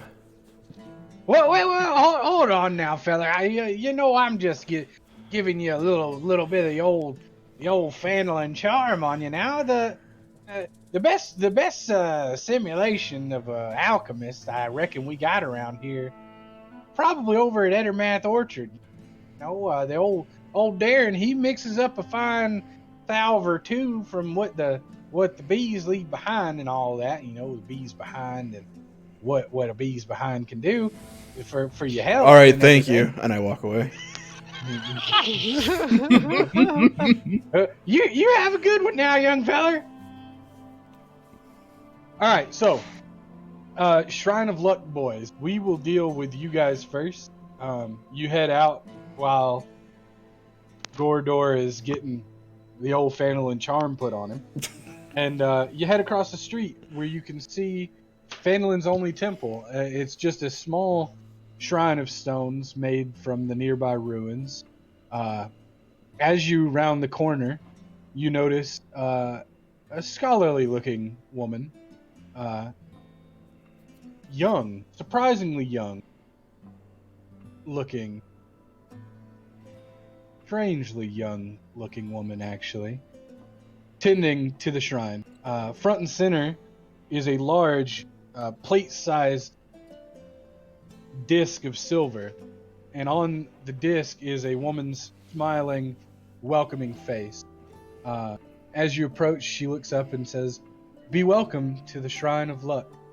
May Hymora smile upon your endeavors," and then goes back to cleaning. As a priest, do I know anything about this deity, I suppose? Sure, give me a religion check. You know that Timora is the is a strange goddess in the international sense, in that she is worshipped by humans and halflings alike. She is the goddess of luck to both, and mirrors, begrudgingly, you admit their tales are very similar. She's very similar to your own Hala Brightac, a goddess of skill, victory, luck, and good cheer. Also of fun and roguish mischief in general, so long as it is well-meaning. Other symbols, are around, but this seems to be the most prominent one for the reason that, they're a new town, and she brings good fortune to my endeavor. Noticing you, uh, admiring the disc, the woman approaches you and she says, "I'm Sister Gariel, at your service. Is there anything I can do to help you today as you visit the shrine?" I'm not entirely sure. I just saw this on my way into town and wanted to view the craftsmanship. Quite well done. Did you make this? Oh, we've all put a hand in it, gathering stones and putting them here from the ruins around town. Uh, Everyone wants a bit of good luck. You're not wrong. Hmm. I agree and toss a silver into the fountain. That's very generous of you, sir. Thank you. Uh, may the lady smile upon you. It seems you're in good nick, though. Maybe you have seen a bit more fortune than Phandalin lately. What with these red brands around here, we could use some luck ourselves.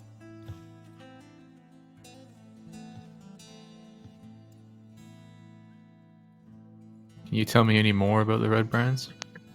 Oh, of course, of course. Everyone knows about them. Most won't tell you, especially not as openly as we are right now. And she pokes her head around one of the crumbling walls of the shrine, which is really just an open air, construction. And she makes sure that nobody's listening in before she tells you.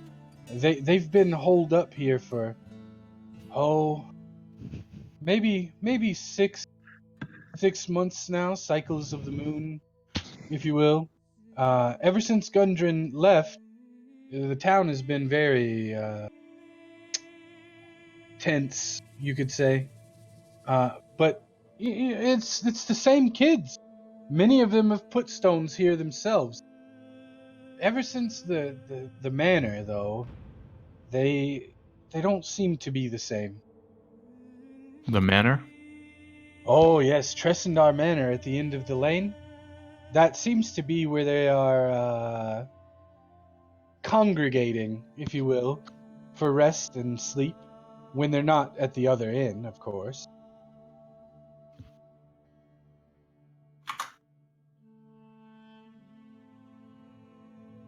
Hmm. You all know about the other inn, the Sleeping Giant.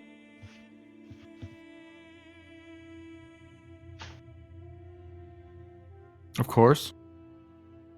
No, Something we should know about it. well, you shouldn't go there in the daytime. Why That's not? where the ruffians prefer to hang around. It's a rough place. Rough red brand ruffians in the Sleeping Giant. Yes, that's. Don't go there. You wouldn't like it. Just steer clear. She winks at you then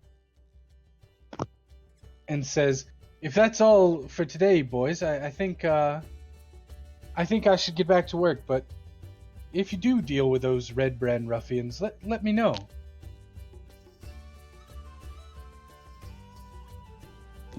Thank you. Take a slight bow. You're very welcome. And she goes back to work.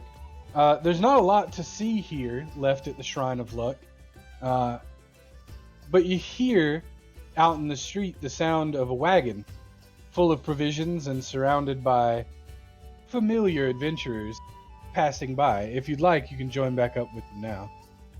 Yes. Sure. I'm gonna continue to wander around for a bit. Okay.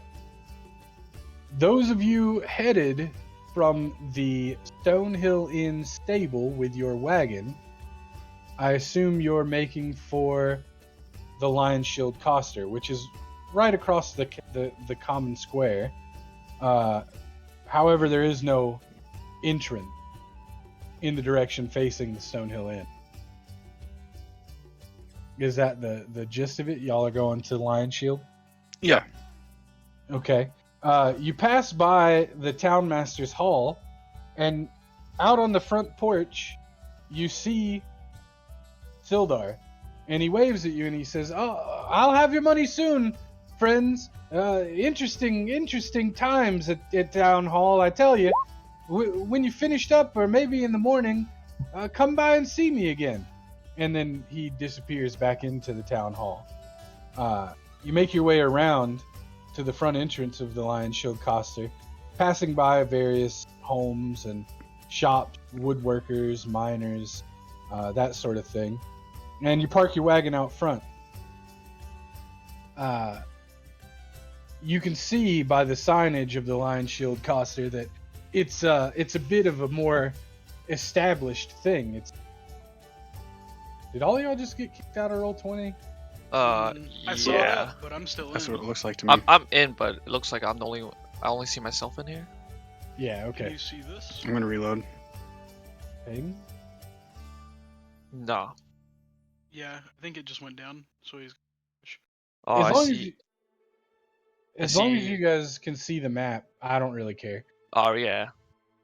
Anyway, so hanging above the front door of the modest trading post is a sign shaped like a wooden shield, blue with a golden lion painted on it. There's a generous stairway leading up to double doors that leads into the main room of the trading post. Are you guys all going in or sending someone or?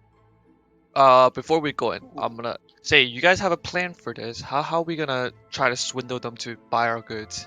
Well, first of all, who's with us? I think it's me, you, Everybody and but Ozan. Roderick is actually back. Oh, everyone's here with us? Yes. They heard you, so they left while Gordor was talking to the old man, and only had a. You weren't going with them? No, I was going to the apothecary. Oh, okay, so the orchard. Yeah, and I assumed while Morn and Roderick and Adonis were at the shrine, we were doing this. Yeah, so if you look at the map, you see the two buildings of north of the Stonehill Inn. Yeah. That is the first one is the stable, where you guys stored your cart. By the time you guys got there, got the cart ready, and came out, their brief conversation was done. Morn and Adonis fell in with you guys, but Roderick remained behind. Didn't pay attention. I said all that. Yeah. I got it, man. But Yeah. anyway, so you guys are taking point on this one though. So, discuss. Do you want to leave the cart out here with the knowledge that ruffians are abound with no one to guard it, or Mm. I was gonna What's the stay with plan, the cart. guys? Okay, so Ozark can stay with the cart, but what's our plan to I get s- by their own goods? I interrupt Tanner and say, perhaps we shouldn't keep the pickpocket alone with all the goods. Do you want to stay out here with them? I think we suppose should I stay could do the. here. I mean, I'm good with words. I can try to swindle my way out of this, or into some gold. I've decided that I'm going to go in. You can join me if you wish. But patang? as for everyone else, I recommend you stay out here. Plus, we have to worry about the red brands, apparently. Ah, don't worry about it. It's just some small time bandit. Big enough to take over 2 places in this town. They just haven't met us yet. It'll be fine. We I'm gonna grab. It was like one small crate, right? I'm gonna grab one of the crates and go in. All right, who's going in and who's staying out? I'm going in. Staying out. I'm back. Back. Adonis, brief, very quickly. There was a discussion about who's going into the coster with the goods and who's staying with the majority of them while someone's inside.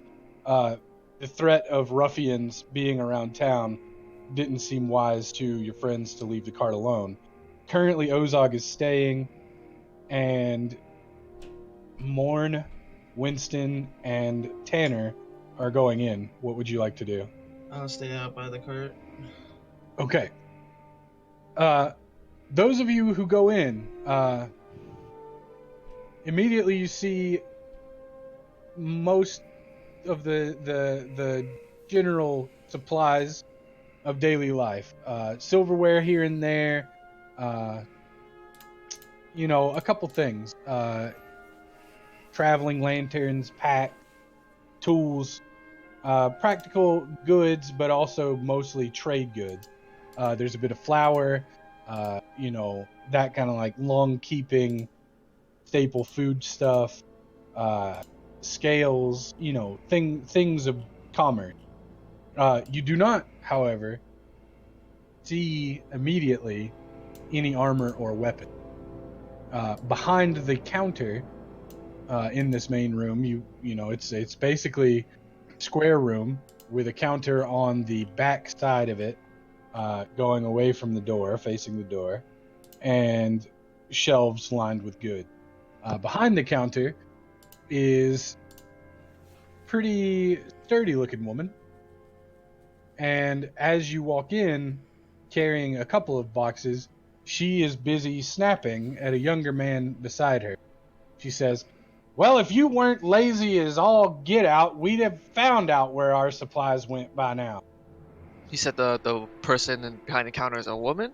Yeah, the woman. God, Sharp-tongued woman. Human woman, in fact. Oh, The moment I enter, I see behind the counter is a woman. I'm gonna drop the crate and say, "Winston, you handle it." She And reacts, she I'm says, gonna look down on the floor, avoiding all eye contact with. "Did your parents drop you like you just dropped that crate? Boy, there's probably something worthwhile in there." Sorry.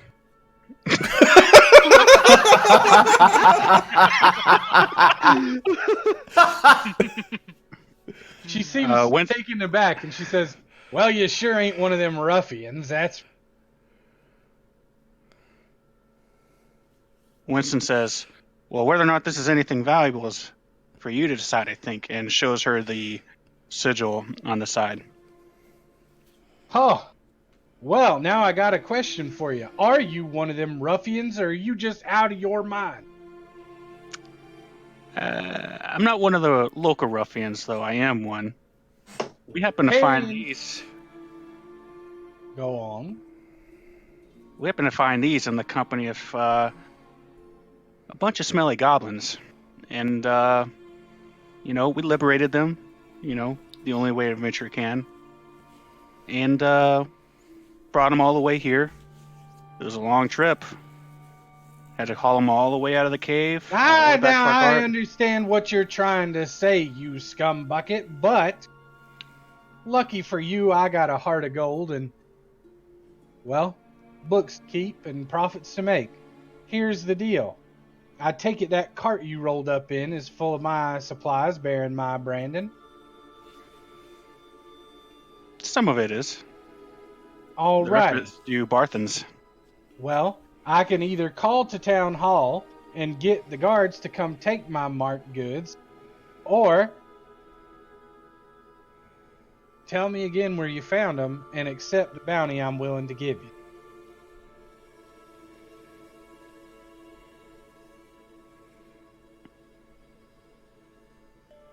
Winston, I think we should just get out of here.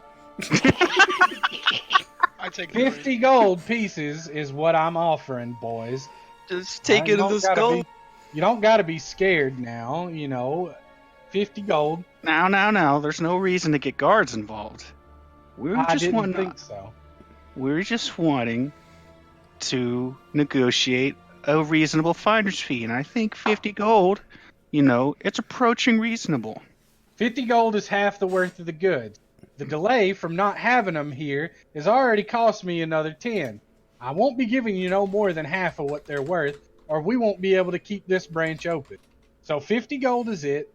You guys don't even have to worry about bringing them in. These idiots behind me can handle that.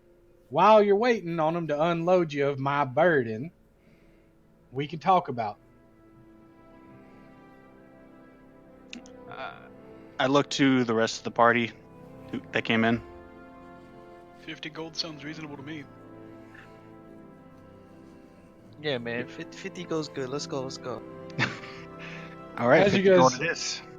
As you guys agree, she begins to, count out from a ye old cash register a sack of coins.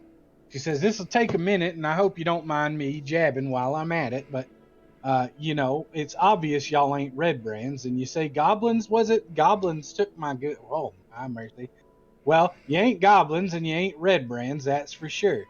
Now, you seem to be, what, adventurers? Are you a company, a proper company, is it? More like hired help for a small one-wagon caravan. Friends of fortune. I see how it goes. That's all right. We got plenty of it. My husband, he was one of them back in the day, one of them friends of fortune, I tell you. Well, I know you got needs about like everybody else friending for fortune on the road that, not them kind of needs, physical needs, weapons and stuff. She throws down the rest of the coins and turns around to a cabinet behind her, a double-doored armoire, and flings it wide with a clamorous, raucous clash of metal. And you realize it's ye old equivalent of a gun cabinet, full of swords, armors, shields, the whole nine. He says, "I don't sell these to red brands, and I sure wouldn't sell them to goblins, but if you boys have a need while you're here in town, I think I can meet it. So just let me know, and we can work something out. I promise. Bringing back my goods, that's done me a good favor for today. Couldn't get nothing like that from them two idiots out there lugging in the provisions, but, if there's anything I can do to help you, here I am." And she turns back around, the display of weapons and armor still wide open. Aside, if you guys need to purchase anything from the player's handbook, the compendium, she will have most things. Likely in limited supply. You don't notice a suit of full plate exactly just sitting in her shop, but most things she can get her hands on. Uh, but yeah, so she hands you guys a sack of 50 gold coins and asks, "Is there anything else I can do for y'all today?" No, ma'am, you've been more than accommodating. Thank you. Now y'all be all right out there, mind them ruffians. Don't you go near that sleeping giant, I tell you. Tell you, don't go near that sleeping giant. Fucking eat up, all covered up in drunk, underage child boys with swords. Damn nightmare, I tell you. About this time, Winston leans over to Tanner and says, "Now, keep it under control." her two, what you can only assume are sons or something, come back in lugging the rest of the boxes with wheeled carts and, different carrying implements. And she says, "Now, it's going to take us a while to get all this sorted, so if you boys don't mind, well, I guess we'll close down for high noon and see y'all this afternoon if you need any." And she comes around the bar and places a hand on Liss's shoulder and leads him to the front door. I'm gonna do a little screeching and then quickly walk. "Yeah, that's a jumpy one, isn't he?" she asks Winston, with a good-natured chuckle. He's jumpy, all right. I wonder if he's ever... "Well, if you want to get him wedded or bedded, I imagine you'll have good luck at the Stonehill. That's none of my business," says, and then she goes behind the counter and begins to peruse the boxes that have been laid up on top.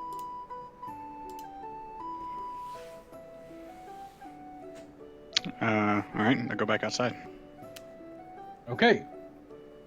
What do you do with the sack of gold coins? I keep it. No one said anything, and she gave it to me, so... Well, I've seen that, and I say, hold on, that's for everyone. Let's split it up.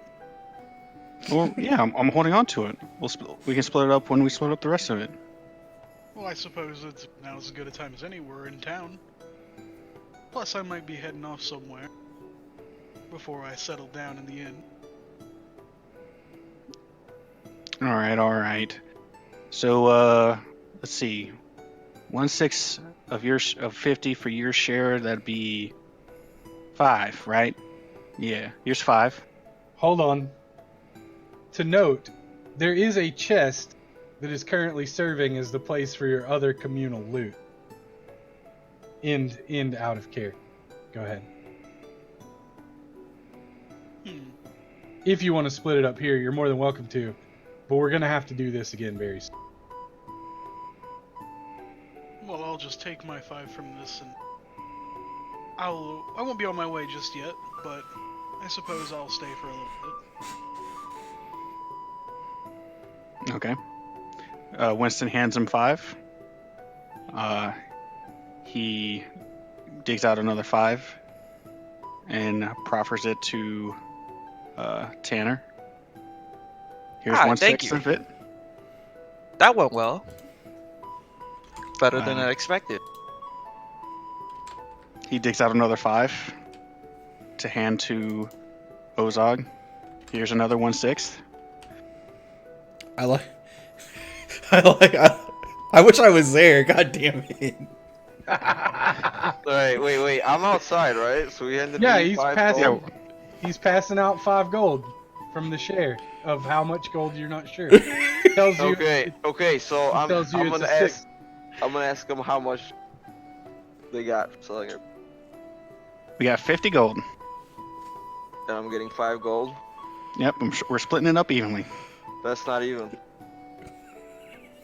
I'm not sure I understand what you're saying. I scratch my chin and I say, come to think of it, 5 might be a little short. Is it? No, I didn't go to school or anything. I couldn't afford it. Man, look at you guys. Come on, dude. Just like a few gold, whatever. How much should it be? Alright, don't mess with me. Give me my full share right now. What's 1/6 of 50? If it's not 5. Isn't there 7 of us? There's 7. Yeah. Oh, Roderick's That's not why there. I'm very lost right now. You gotta remember, Roderick's not there. No, I'm not there either. Oh, so it really is only 5 of us here then.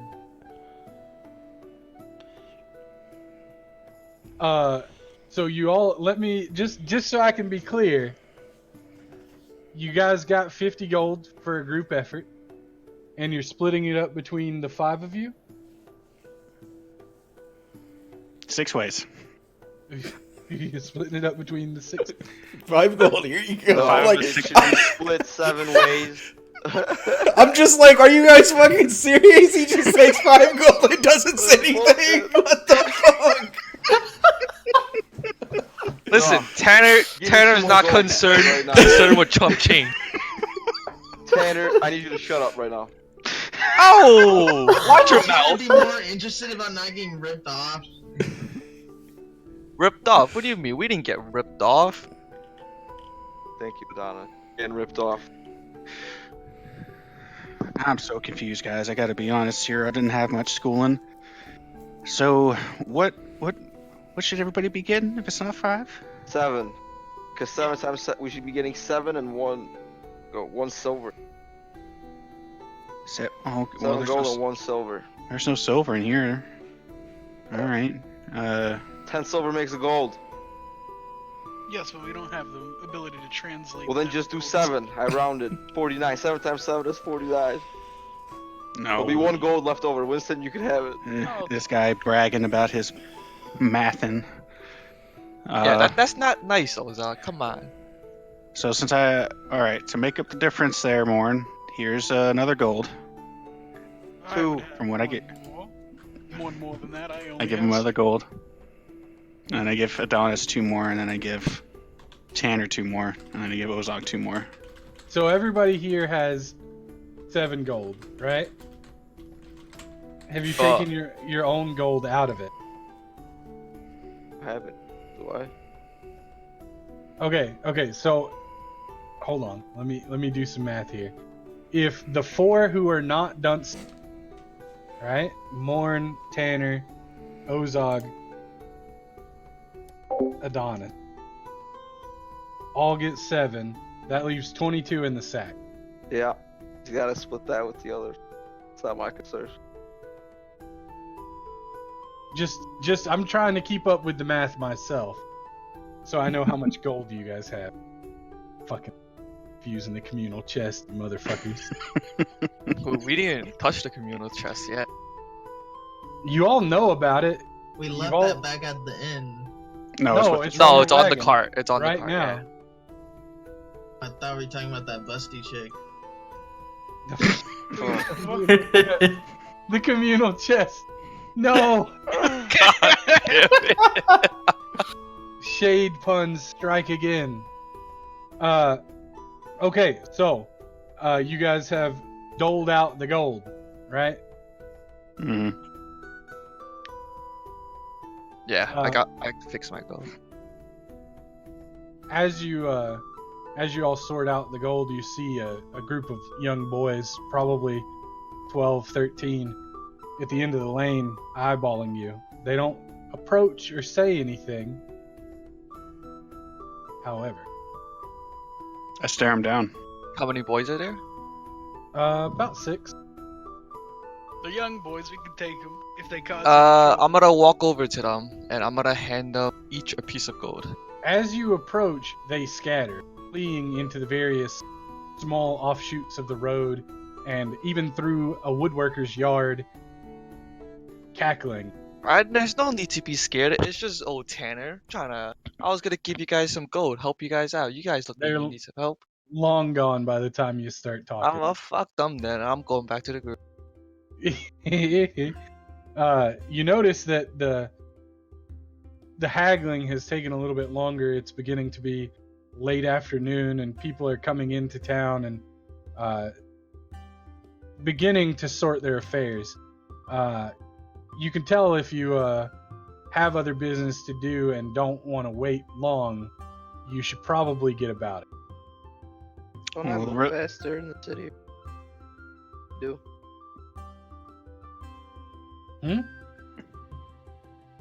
Well, do remember you have a cart full of other stuff. Yeah, we need to head on over to Barthen's Provisions, unload the rest of this, and then we can get on with our lives. Yeah, let's go to Barton's and get even more gold.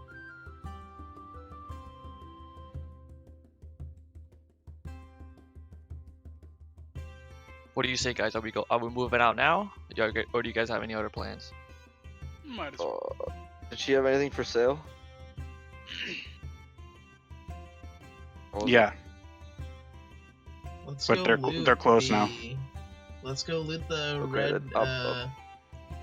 the red guys' hideout. Red Yeah, brain. let's go look into the Red Band's hideout. From what I've heard, there's a bunch of children ruffians. Well, why do you guys want to go messing with children ruffians? They may be children, but it seems like they still have some sway. And that means we should probably cut out the wrong part of people. But let's collect our gold first. You know, maybe we could do that the next day. I suppose so.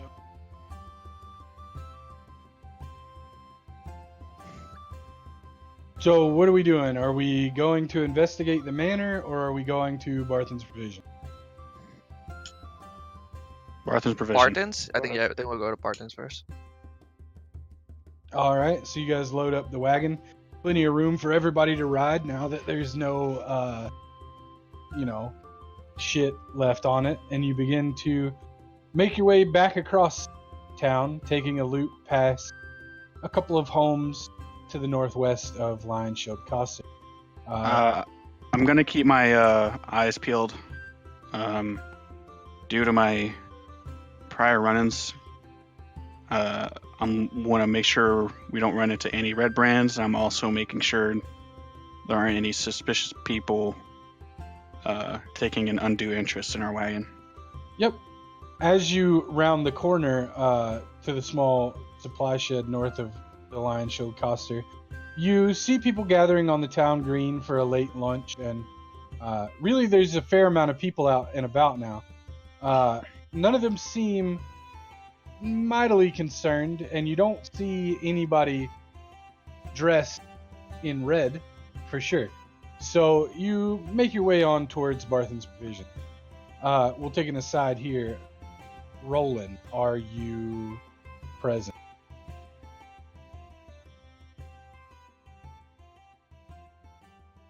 No. Okay. So you all continue on to Barthen's Provision. You arrive, through a now pretty thickly crowded street, and make it up to the front of the business with no trouble. Inside of the open doors of Barthen's Provisions, you can see a lean and balding man, older in the years. A couple of young clerks are waiting in front to be directed. Barthen calls as you guys roll up. Ho, does that wagon look familiar to me?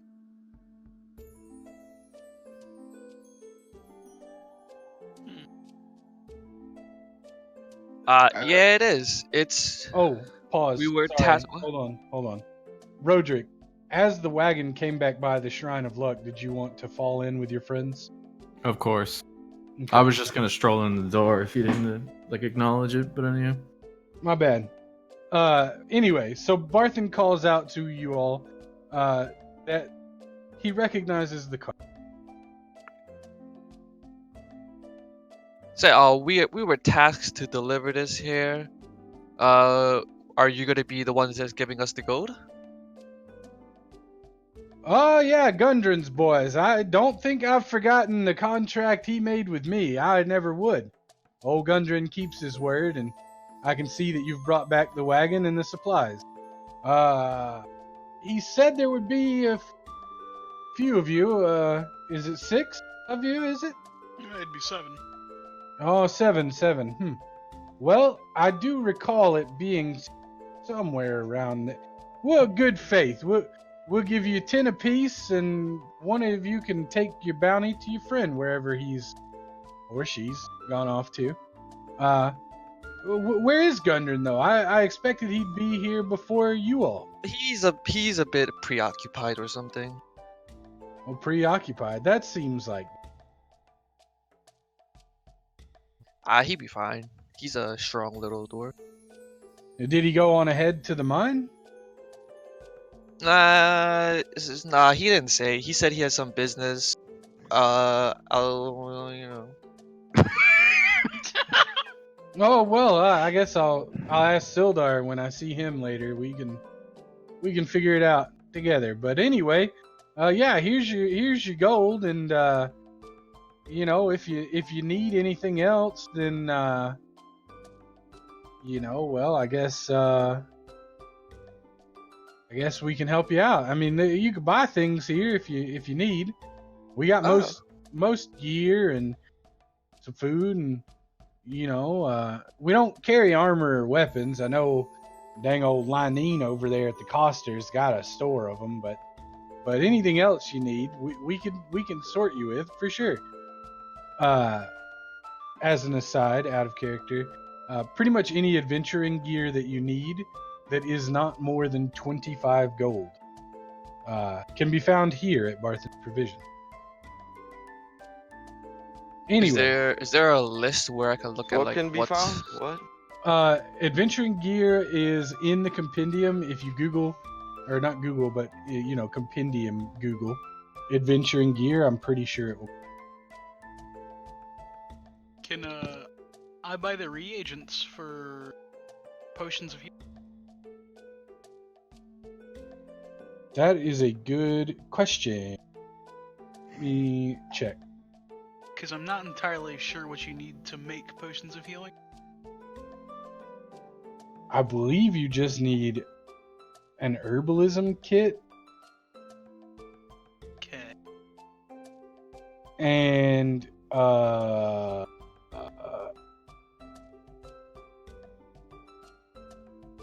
Here, is that what you said? there are various, mild components that go into making them.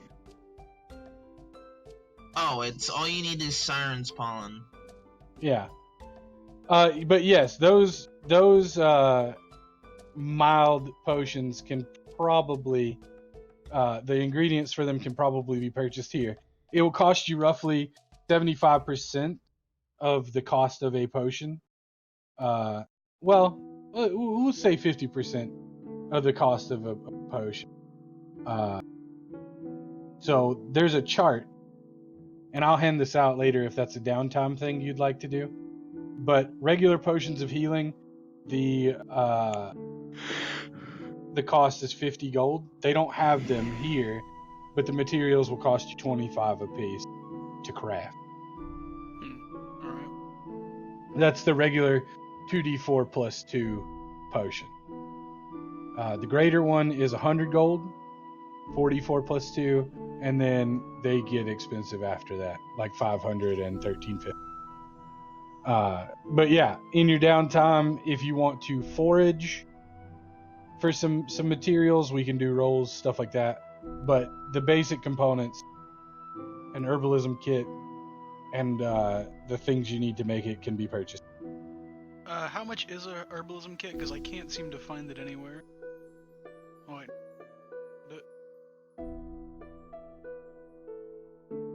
Where am I?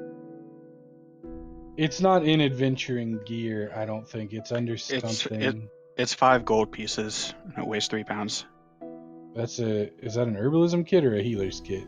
Herbalism kit. A healer's kit's the same. Oh, okay. It's not the same thing, but the same stats. Right. Alright. I think I'll buy an herbalism kit then. So, as you're bartering with Barthen to procure the herbalism kit, he asks you. He says, "Have y'all seen Nundro and Tharden?" don't believe so. But no, we haven't.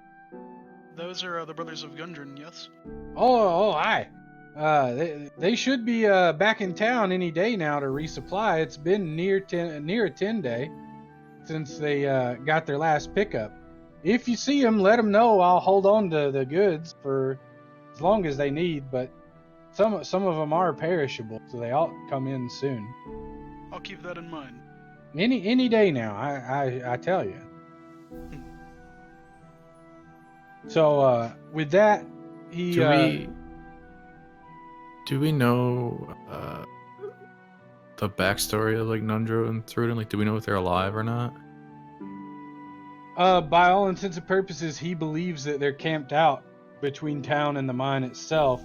He doesn't know exactly where that is, but like he just said, they should be back any day now. Okay. You guys know about as much, considering you only learned of them from Sildar this week. Alright. Anything else you guys would like to do in here? I want to buy 2 torches. Okay. If you guys want to take a moment to buy things, sort your shit out, do whatever, go ahead. I'll trust you guys not to fuck with your shit. Shade, give yourself 30 gold. I don't know where your gold went, but it says 0, and I remember you having a lot. I just don't know how much a lot is. So DM Fiat, you have 30 gold. In addition to the things that you have acquired today. All of you add 10 gold to your character sheets, save Gordor, who is not here. I'm here. He's but not at the Oh, provision place. I started with And, 0 gold too. Do I usually be at 10 or? I feel like you took the starter kit though, right? Yeah, the starter kit doesn't give you gold. No, it comes with like if your background has gold, it does. Maybe. But Shade's Bard, you're a barbarian. So I had like 100-some gold in the beginning of the game. yeah, but if you bought all your shit, you don't have 100 gold anymore, I promise. Like you have instruments, right? Yeah. Yeah, you don't have gold. Take the 30 and realize it's me doing you a favor. I also have costumes? Question mark. Yeah, you have disguise Probably. kit. I mean, his background, I think, comes with a disguise. But we'll work that out later. You said while at you 10 guys are to me too. well, not yet. Okay. Who's taking Roland's 10 gold? I think I will. Okay. So that gold will be able. You can pick up your. They've got your store of gold somewhere. You'll have to fuck with them to get it back. But we'll address what you're up to right now. So you set out alone from the Stonehill Inn some time ago to visit what is almost certainly not actually an alchemist. However, he is held in some regard as mysterious.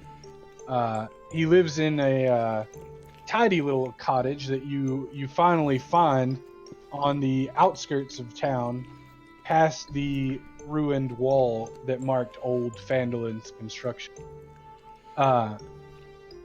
As you approach, you see him working on the side of his house, plucking apples from a tree. The man is a fit, silver-haired half-elf, and he appears well-seasoned even for someone with Fey blood. He bears himself proudly, and you can tell from far away that he was once quite a formidable person. As you approach, he turns to face you, and he calls out, "Hello there, stranger!" Hello, I'm looking for a person named Edermath. "Oh, that would be me, Darren Edermath. What can I do for you?" Well, Edermath, I'm looking for someone who is proficient in making potions. "Oh, potions.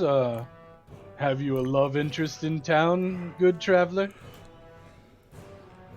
I'm not too keen on jokes, but we're gonna go take down a goblin castle, and I probably need health potions. Wait, Take down a goblin castle? Yes. Explain. I tell him the story of fuck. What was it? What was the guy's name? Calgrath, whatever. Fuck, I can't remember his name. Hold Hunga on. bunga? Oh, Clark? Silence in the peanut gallery. This is a role-playing moment. Yes, King Gruul has captured Gundren, and I feel that there's gonna be. Hold. Come. I come closer. Gundren is so loved in these parts. We come inside. Let us speak. I follow. He leads you into his tidy little cottage, and it really is a tidy, very little cottage.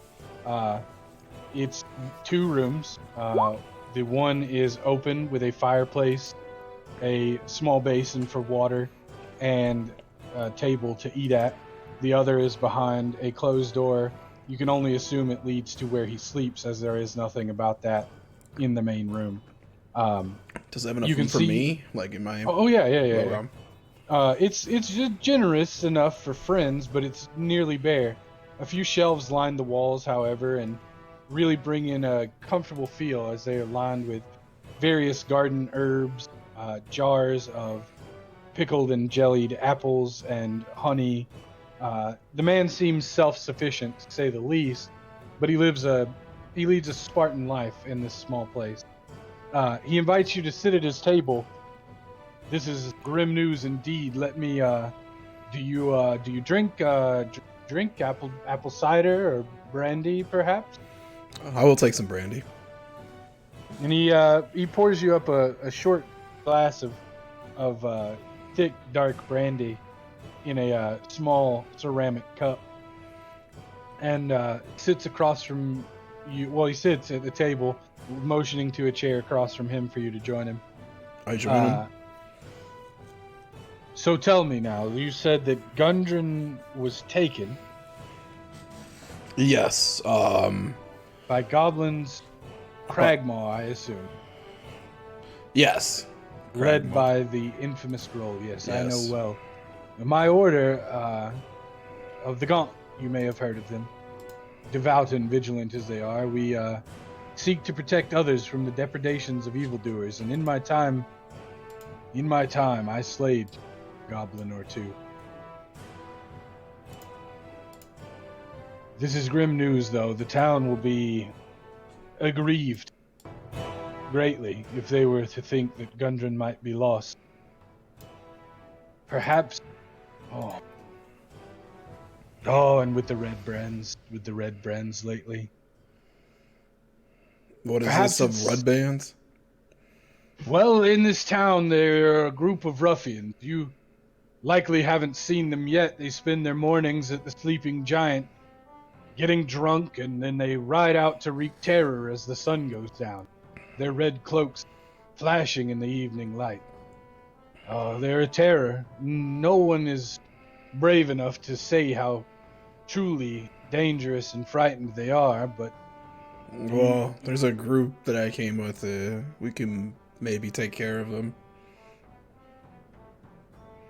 well, I don't think that just running out and beating up a bunch of children is going to do the job, friend. Perhaps it's time someone took a stand against their leader, Glass.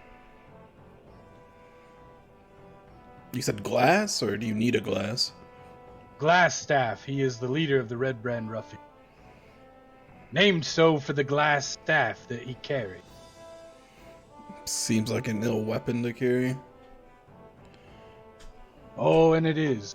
Twisted. Strange. It glows from lights within whenever he cares to make threats to the townsfolk. We haven't seen him lately, but the main Red Brand safe house lies under Tresendar Manor, a ruin at the east edge of town. You may have seen it coming in off the Tribor Trail. That's what led here. Huh. Well, I'll tell you this, son, and I've adventured many a year and come across many a town. Surprised to say that ours is in the shape of those I've had to aid before, but it is.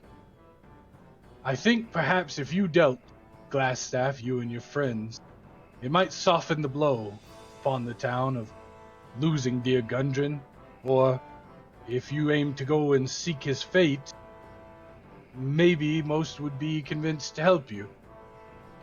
Well, that's my ultimate goal, is that I want to make sure Gungeon's alright. I've been traveling with Gungeon for quite a bit since I was younger, and he's shown me the ways of civilization, you can say. Well, let's see it done then, friend. Take these, and he rises and turns around, pushes back 2 large hanging bushels of some sort of herb or moss, and he produces 2 healing potions. He says, I was saving these in case I had to muster it and deal with the red brands myself, but perhaps you can use them better than I. And he gives you 2 regular ass potions of healing. How do I add that? I'll just, okay. You just write it down there. Healing pots. I'm sorry, but I do have work to finish before they take their evening ride. You should get back to the Stonehill with your friends. Decide what you'd like to do about it.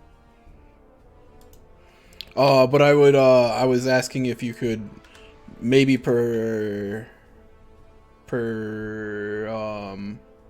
make more healing potions for when we, fight Gruul.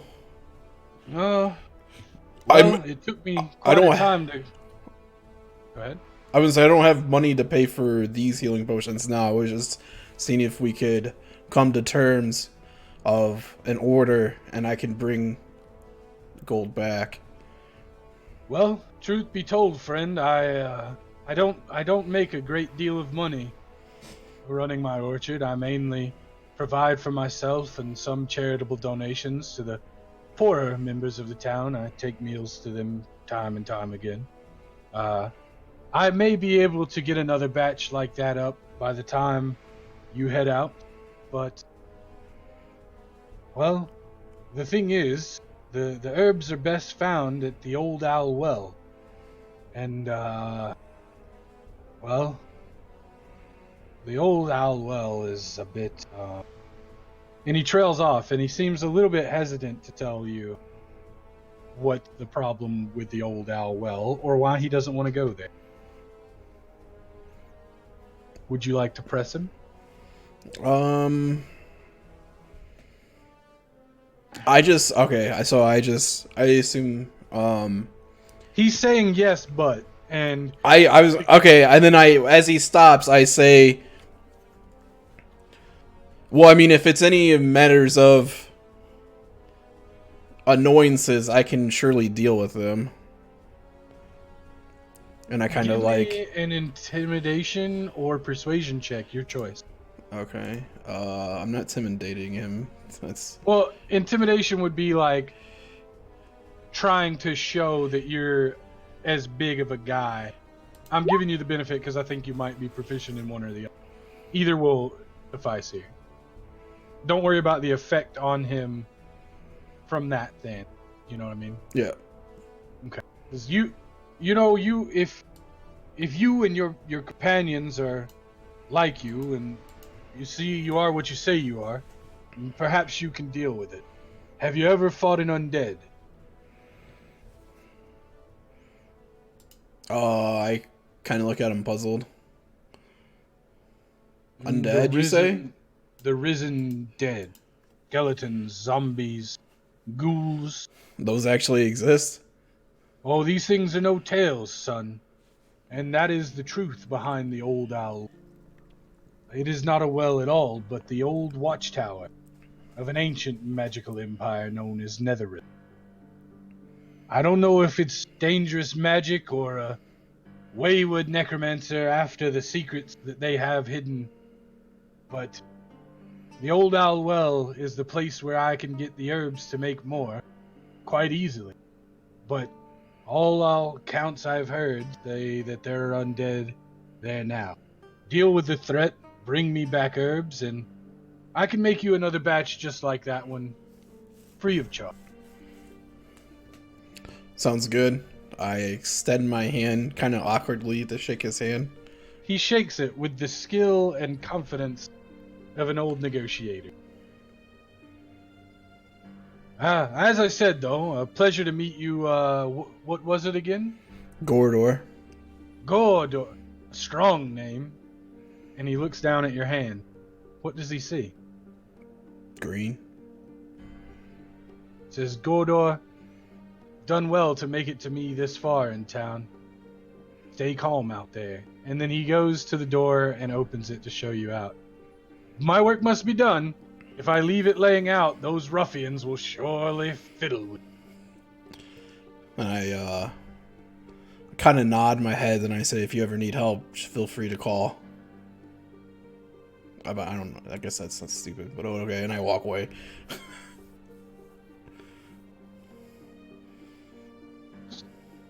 Okay. Big cell phone. Yeah. So you leave the cottage and begin to make your way back to the inn, or what would you like to do after? Yeah, I'm gonna head back to the Tavern's Masters Hall to see Soldor, because it's been about an hour or whatever. You're gonna go to the town hall? Yeah. I Okay. mean, I know they collect a payment. I didn't know they do that. That's where I'm headed. Obviously, All right, I wasn't so there. you are heading. We're gonna take a very short break. You're heading back to town. Your friends are outside of Barthen's Provisions. If you guys need to get anything, food, drink, bathroom break, do so. We will resume at 10. Capiche? Yeah. Yes, sir.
Man, so much shit is going down. Yeah, this session is working out better than I thought it would, because it's mostly roleplay. Go see this place, do this thing, get your shit together, gather yourself before you go back out into the world, adventuring type shit. You said it was healing pots, right? Yeah, 2 regular potions of healing.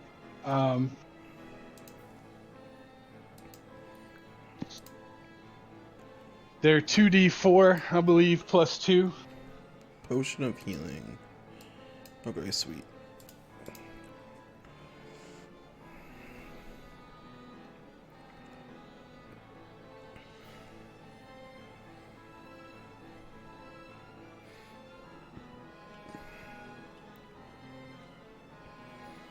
if I click on it, does it just...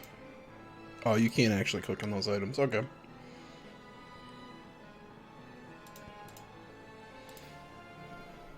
Wait, it doesn't let you drag it onto your character sheet? No, I did. I was just trying to click on it to actually use the roll. Oh yeah, I don't think it. 2d4 plus 2. Okay. Kind of just have to roll it out. You can note in the item or somewhere on your character sheet what they're worth. One of my live group guys actually has a fucking his dice box has a chart with dice in it specifically for healing potions.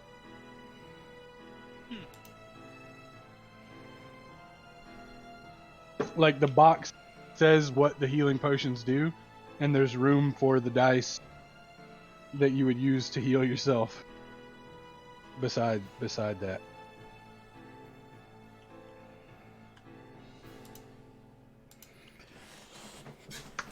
God, I feel like there's just so much to travel around. Got undead, we got the red y'all haven't even fucking found, like- bandits. There are, I will say this, there are a very huge number of quests in this town, and you guys should spend lots of time, maybe even revisit areas, that kind of thing. So he advised me not to just kick down the door of the sleeping giant and try to fuck some kids up, right? Right. What if there's two people? Well, everybody in town so far, I mean, so I don't know if I'm setting the stage correctly. Everybody in town is obviously annoyed, intimidated, troubled. They don't want to deal with it, but it's not like world ending, but they come around and they fuck up their shit, right? And there's no reprisal. You don't know why yet.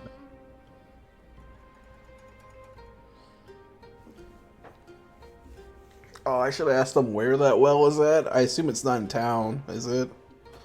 Mm-mm. I think he told you. Oh, did he? He said it's northeast of town. Northeast of town, okay.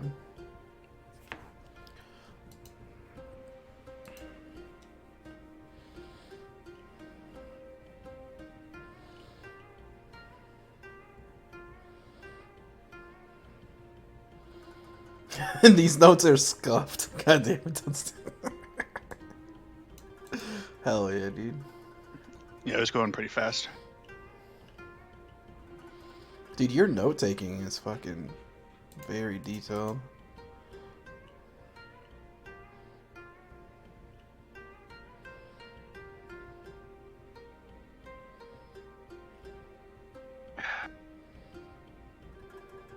If you're here or not here, 3-minute warning.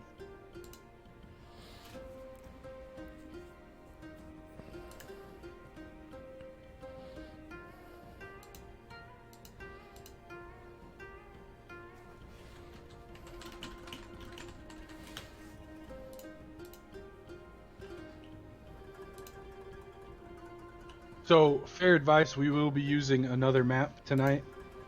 Bear in mind that the map may not line up perfectly with what you've seen of the town map so far. Phandalin is a little bit bigger than the bare bones map gives it credit for. And so there are buildings in between the points of interest that may not be reflected entirely. Okay.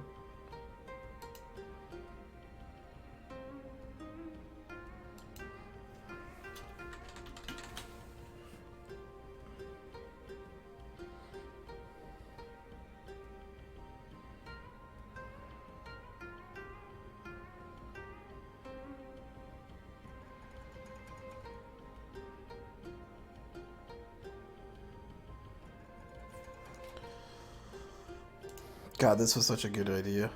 I'm having so much fun, even though we haven't killed anything. Well, it's good because I'm probably gonna cancel Monday. I was thinking about it in the first. Oh, like even if we didn't do this? Yeah, because Katie's gonna be here, and I don't want to like. I'm going to Real D&D Friday when she's supposed to be here, and then Saturday she's throwing my birthday party, This and I'm isn't not. real. What? I mean, like live in life, like sitting at a table. Um, but yeah, we're gonna have a very busy weekend because of my birthday and shit, and not have any time to actually like hang out with just us. So, oh yeah, Bub, you're invited to a birthday party. I'm aware. You know. I know. All right, right. We talked about it at my house. Anyway, yeah, I was thinking about maybe taking Monday off, but it's good that we got a session in anyway. Because the next 2 Mondays, I could technically do D&D because she won't be here. So, let me know how your Mondays are looking, boys. Always. Yeah, I'll check my schedule. All right, it is 10 p.m. Is everybody here? Yeah. From the top. Let's see. Roland, are you here? Yeah, I was just talking. Okay, I didn't know if you got up. Dunter? Yeah. Baja Blast. I'm here. Ozog? Yep. Alright, everybody's here.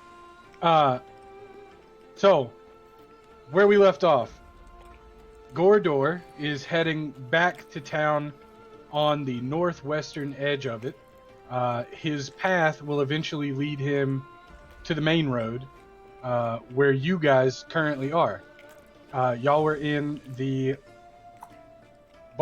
you guys were in Barthen's Provisions, finalizing some trades and all that. When you get ready to come out, as you're leaving Barthen's Provisions, Barthen says, I've taken the wagon and the horse. It was mine. If you need it, we can always loan it back out. But Gundren's contract ended when you arrived, technically. I saw your chest, and don't worry, I'll be discreet about what was in it. Moved to the inn into one of your rooms. It will be there when you're ready to pick it up. Be careful out there, boys. You never know when those and he stopped. His eyes travel over Winston's shoulder, and he says, "Oh, speak of the devil." And he closes the doors on you guys and quickly runs behind the bar. Turning around, this is what you see.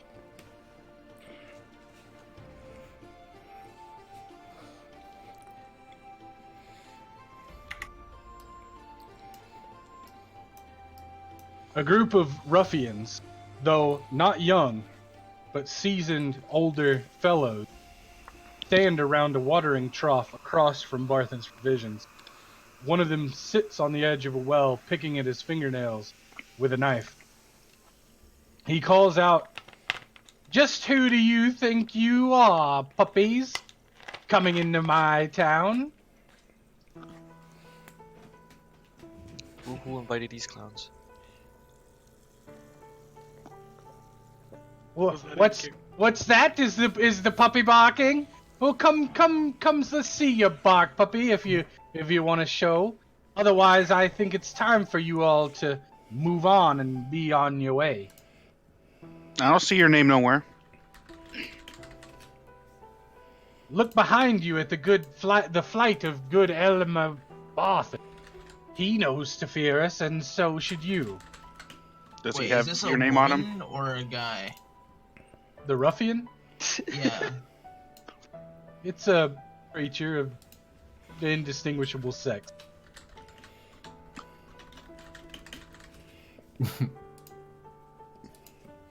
Okay, real talk. All of the people before you are males, humans, in their early 20s. They all wear grimy red cloaks and have their hands on their weapons. They seem on edge, quite ready, in fact, to go at it. So, Do you need initiative check? not yet. Are you guys gonna put up with their insults or what? Well, I don't see it. I want to step forward and Can remove I- these people. Can I instantly cast sleep on them? Oh, Give me an initiative check. what? Did I just do initiative? No, I was gonna tell- Everybody, give me your initiative. Tanner, what? Fuck, I didn't click.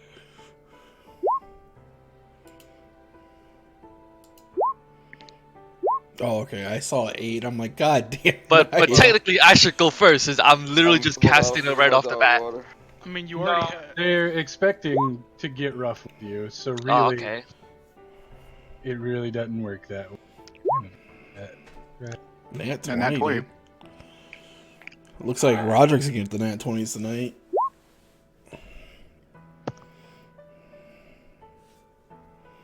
Okay, hold on. Oh, I didn't click my shit. Fuck. Yeah, I didn't either. Tanner rolled an 18 or a 21. I'm giving you an 18. Sure. Sorry, I didn't clear it before we rolled, so I have no idea. Roderick 20, Adonis. Hold on. Make Can you my guys way see the downtown. turn order tool? Yeah. Mhm. Yeah. Very quickly confirm that this is what you all have. I rolled a The only 20. one who I think didn't. Ozog, what did you have? 7? 17.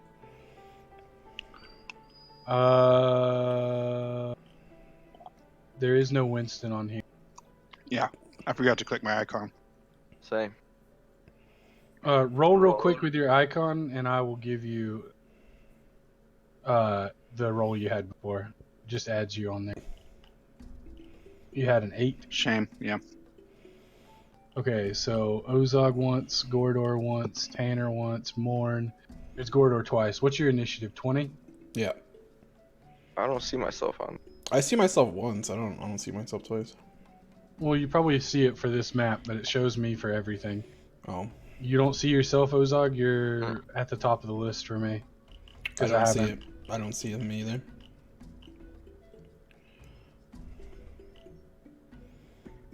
Okay, Ozog, roll again with your token selected.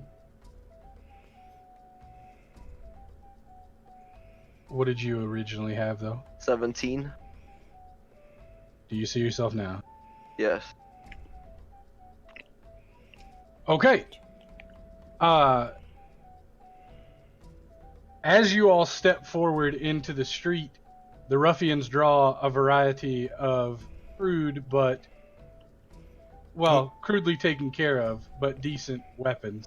Wait, Liz, do you see yourself on the list too? I don't see Liz on the list. I don't. Roll again. Have You had an token? 18, right? Yeah. Okay. Sorry, I didn't mean to interrupt. I was just making sure. No, you're fine. Do you see everybody else? I see everyone now, yeah. All right. As you make your way out into the street, Lys raises his hand, and every ruffian just takes that as full sign of what's about to happen. They draw their swords in reaction, and they begin to shout, "Oh, you shouldn't have messed with the ruffians! You're gonna learn what's coming for you now!" Even across the street, well into town, you can hear the clamorous uproar that they create. Roderick, my man, Do I hear this? you do. You are aware that something is going on deeper into town. Okay. Something you should probably check out. Okay. Roderick, my man. If you guys zoom in, you should be able to see the grid more clearly.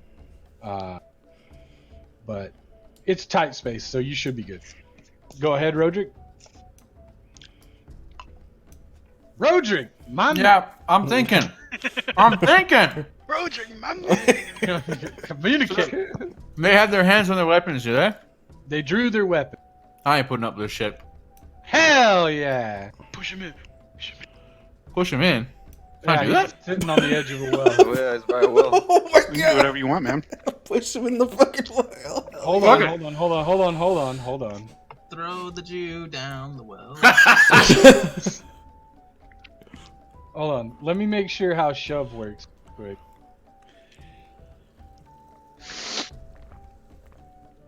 Yeah, what Banjo said, Spartan kick his ass. Using Yeah, the dude. attack action, you can make a special melee attack to shove a creature, either to knock it prone or push it away from you.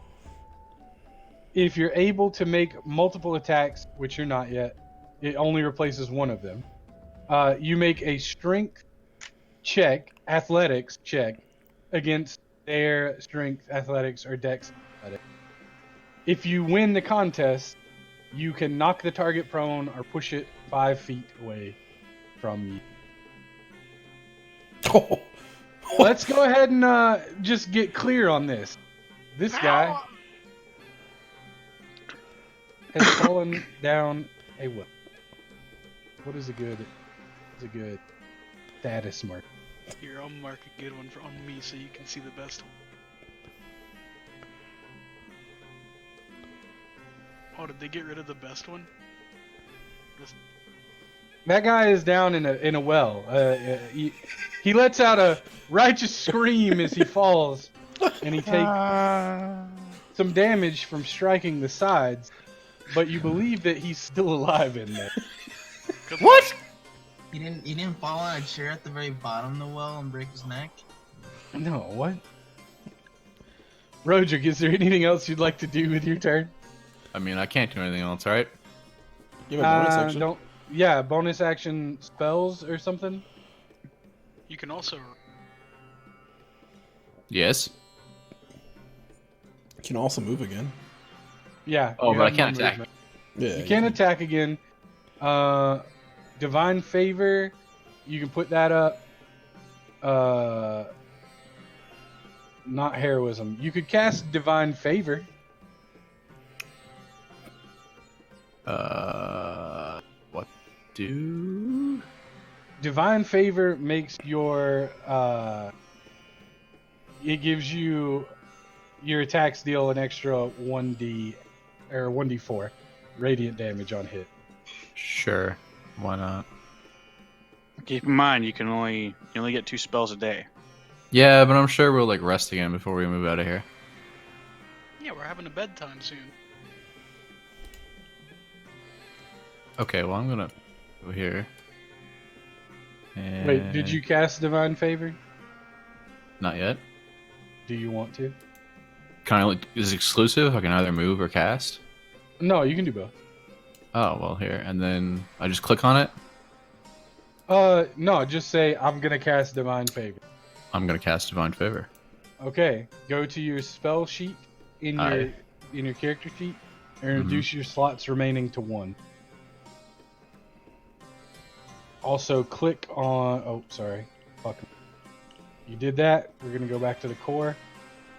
All right, so you've got Dueling and Divine Favor damage modifiers clicked. They should work the next time you make it. Okay. Alrighty. That's the end of your turn. Yes. Okay. Gordor. How big is this fence? You can jump it with no problem. All Not right. even difficult to. I jump it, Okay. and then I dash too. I'm gonna go. I think it's an extra 30, right? So I could go 60 if I dash. Did you pick up fast movement at level 2 or no? No. Wait, I can't dash? No. Hold on. Maybe that's not a. I don't have fast movement, no. Okay. Fuck, where was my thing in?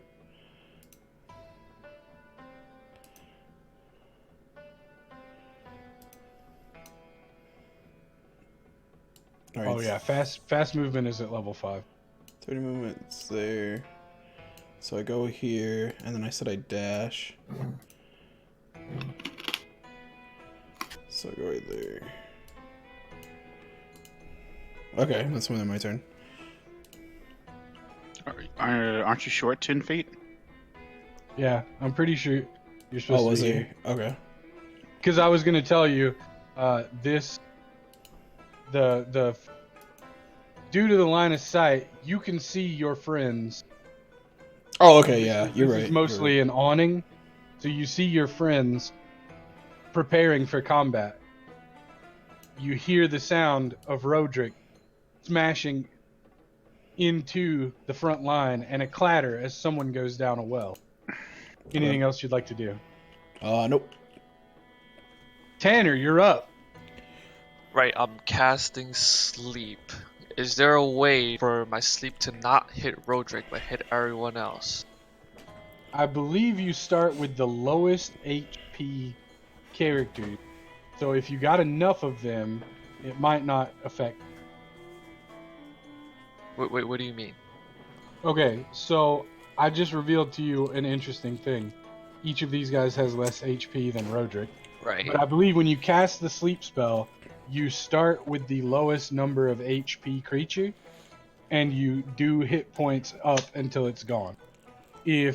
Because he's the highest, if you hit enough of them, it might run out. But you know what I'm saying? Like you might run out Okay, gotcha, okay. of sleep damage before it puts him. Alright, so I'll just cast sleep on that. Try to hit all the ruffians. All right, give me a point. Which square? Ping it. Okay. Probably this one. Do you see it? Here. A bit to the west. What's the key to ping?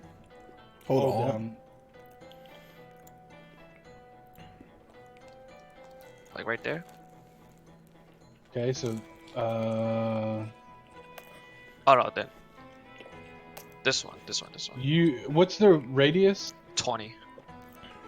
Okay, so you will actually hit you'll hit all 4 of the interior ones from the first place. No, the one to the right where you're dragging the ruler from. Yeah. Okay. All right, give me a cast.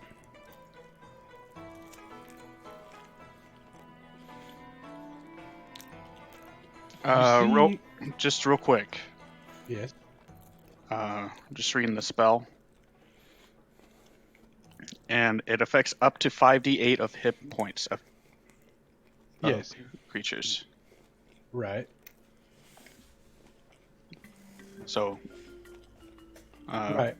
Creatures within 20 feet of a point you choose within range are affected in ascending order of their current hit points, ignoring unconscious creatures. So. Yeah. This is mostly for Alyssa's understanding because. Right. Oh, okay. Because that means. So you've got 5 things here you want to hit, and then Roderick, who was a 6th. There's almost no chance you'll run out of like HP to go through all 5 and then also affect Roderick. Right. So you could put it right here, no problem. Yeah. Okay. All right. And you will soon learn that only one of them falls out. He lands sideways in between the building behind him and the water trough. These aren't goblins, lads. Anything else you'd like to do on your turn? Is this a building we're on top of or like under? Under an awning. And the door behind it is closed to you. A quick look around actually reveals that the street has emptied out and all of the doors are closed around. Can I run over here and can I get cover behind this? No. Okay. Can I get cover in these bushes or half cover? You can get. Yes. So I'll come into this bush and try to hide. Okay. You're not gonna hide behind me? You're a little too far, Babu. Ozog, it's your turn, my dude. Remember, you're a rogue now. You can use dash as a bonus action. Get into combat if you so choose. Is Ozog again? No. How far is dash? 30? No, dash is 60. 6. Good. Wait, what? Rogues can use dash as a bonus action at level 2. Isn't dash just your base move? No, dash is double your base.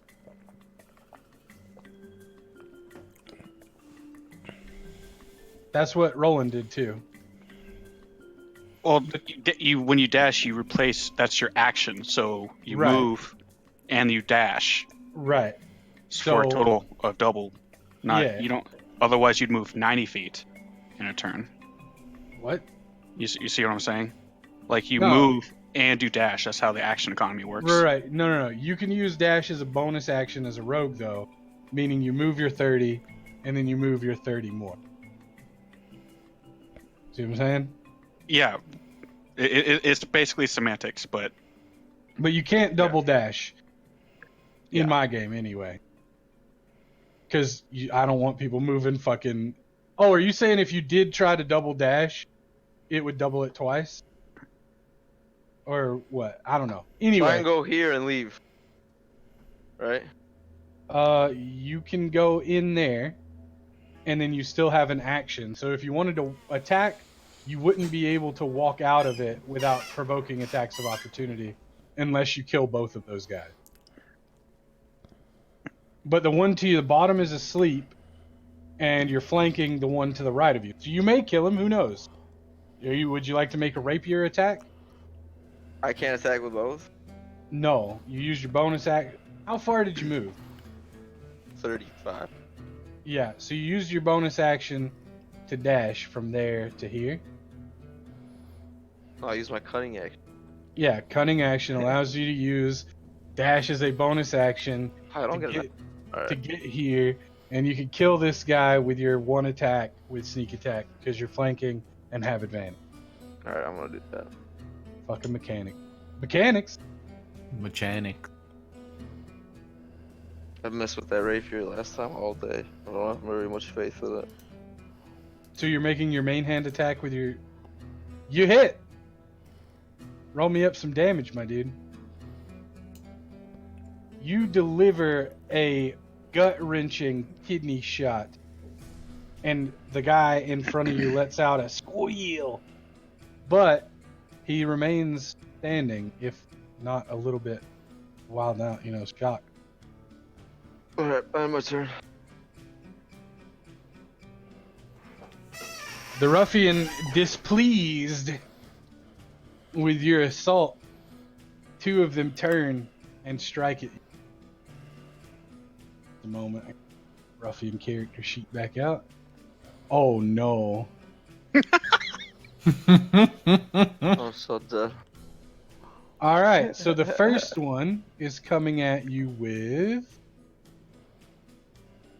a 19 and a 7.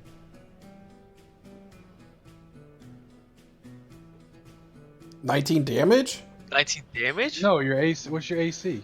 Oh my 15? god. 14? 15, no? A dual wield? Does that go up? I don't know. How does that work? Where is it? That's on my sheet? I think it's that blue box and it's 14. So the 19 hits Oh, you, box, 14. take 3 damage. Okay. The 7 misses. The second ruffian strikes at you, quick slices, with a 19 and a 22. Take 12 damage. Ooh. Oof. See ya later. Yikes. He survived. The disabled ruffian spends his entire turn and movement climbing to find himself exactly where he began. Oh, what a mistake. Team help. This ruffian moves in on Roderick in concert with this one, and they deliver a furious flurry of blows. 13 and a 20. 20 hit you? Yes. Take 8 damage. Drip. And the second one misses you once and hits you the second time as he is flanking, has advantage. Take 8 more. Holy shit, dude. God damn it. Oh boy. Here's hoping I didn't tune these wrong. All right, and that concludes the ruffian turn. Adonis, you're up, my dude. What would you like to do? Knocking one of them Remember down that the you well can was play the sing game. as a bonus action. Alright, as a bonus action, I can't do it to myself though, right? It has to be an ally that you can see. Alright, I'm going to sing for Winston, dude. Fucking hit him with the best song ever. Hit him with that sicko mode. Okay, so Nah, it's Mo Bomb. Yeah, Mo Bamba, Adonis dude. Adonis I breaks got out. rolls. Yeah, he breaks out an inspiring burst of song. Just like my dwarf morn. Winston, you can add a D6 inspiration die to an ability check, an attack roll, or a saving throw within the next 10 minutes. Just once.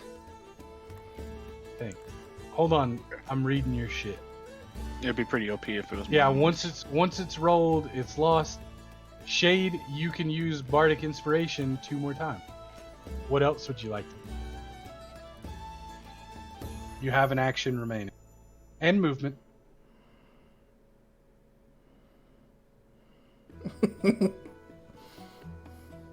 Reading what this spell does again. Which one? I'm gonna use Vicious Mockery on the blood right next to Roderick, closest to us. Okay. Ooh. Hey. Rip. The ruffian fails his wisdom save. He is shaken by your vicious words. He takes 1 damage and seems uncertain about whether he should continue his assault. Anything else? I can't move, right? Because moving is a bonus action. Nope. Dashing is a bonus action. You have 30 feet of regular movement. You can join the melee, maybe flank to give Roderick some advantageous positioning, or I'll you pass. can I'll pass on that. run. Okay. Heard. Mon Brightholm! Show us what that dwarf can do. Ooh. I'm gonna run to assist my friend. Maybe he.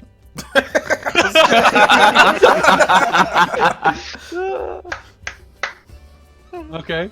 How do you assist your friend? And in a burst of fury, I activate Searing Smite, if it'll send. Oh,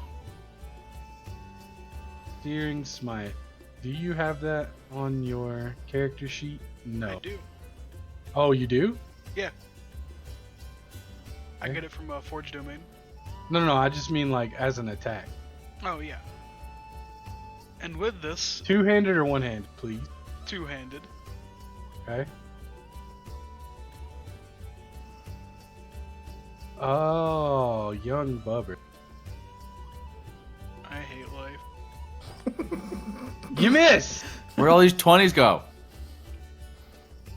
Anything else You you'd used like them to all. do? No, On your I've done turn. everything. You sure about that? You haven't used a bonus action. Searing Smite is a bonus action.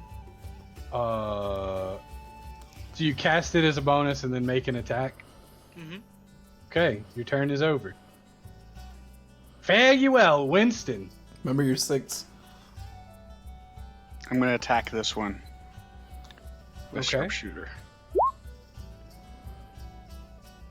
15 total. You have a D6?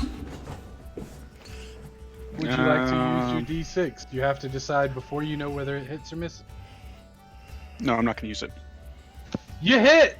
Hell Cool. yeah. Give us some damage. Alright, let's see. I already forgot. how to Why play. does your sharpshooter longbow attack say +0? Should probably. Go ahead and roll it and we'll see. No, that's not right. Click it. Why isn't it? Click the word sharpshooter long. Okay. There we go. 8 plus 3 plus 10. Okay. You land the arrow right into this ruffian's heart, and he falls to the ground, dead. Damn. Cool. Who needs nat 20s when he just naturally kills somebody? Anything else you'd like to do on your turn? Yeah, I'm gonna action surge and attack. This one Okay. again with sharpshooter, and I'm gonna. That's a 7 so far. I'm gonna roll that 1d6. I have to roll pretty well. Ooh. Nice. You miss! Oh. So it's anywhere from 13 to 15. Meets beats, my boys. So you should know exactly what their AC is now. Anything else you'd like to do on your turn, Winston? Yes. Yep. Oh, fuck. He's going to the high ground, boys. Don't worry, he can still shoot from there. Roderick, back around, my man. There is a hardy ruffian both to the side and behind you. What would you like to do? I'm gonna attack this boy over. Okay, give me an attack roll. Hey, guess what? You missed! Womp. Would you like to do anything else? I'm fucked either way, aren't I? Pretty Because if much. I move, then I'll get an attack of opportunity, right? Yep. Yeah, I'm just gonna stay here. Alright. Gordor. Alright. Can I make this move? Yep. Okay. I'm gonna run Oh. right here. Oh, hello. As I'm running, I yell in rage, so I'm enraging. Okay. Try your best not to kill these guys. As I, understand what's going down. And I attack the guy that's in front of me. Give us a roll. You hit! And you do a chunk of damage.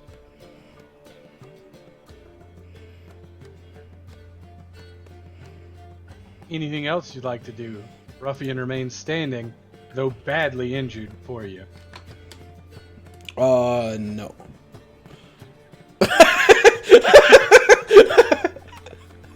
Tanner. Quick question: if I cast sleep on the group again, is Ozak and Roderick's health gonna roll first since they're the lowest HP? They're the lowest HP. Can I make it so that only these bottom two get hit? I'm gonna cast like somewhere in the bottom where like they're on the edge of the radius. I should warn you, remember how many fell asleep last. Yeah, I also roll 2 nat ones though. Yeah, just put it on one dude. Hold on, let's see. Measure 20.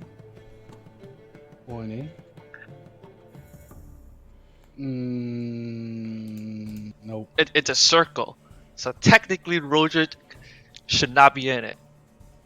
Bruh. Ooh, how'd you do the circle? Who did It the circle passes with through the edge of his shit. A circle is round. It will pass through his square. Easy. That's not 20 feet though, my dude. Yeah, who did the circle right there? Yeah, that's what I was trying to think. See that circle right there? Like, I'm pretty sure I could clip those two by the corner and not hit Roderick with a 20 radius circle. This is a 10 radius circle. Who did the circle? Make it 20.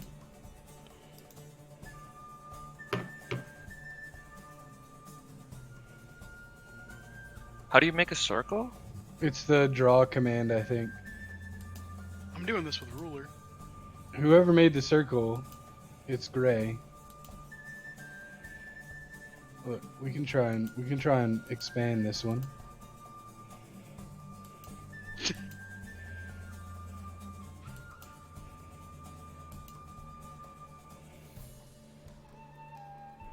That's Hold a 20. Alt, sir. That's a 20 radius circle right there, the big one. Right. So, you see what I'm talking about, fam? I'll allow it. Give Hell me yeah. your roll. The rest of you go back and clean up your fucking geographics off my map. I bud. knew I was good at math. Wait, not that one. Oh, yeah, go ahead and delete that one. That's fine.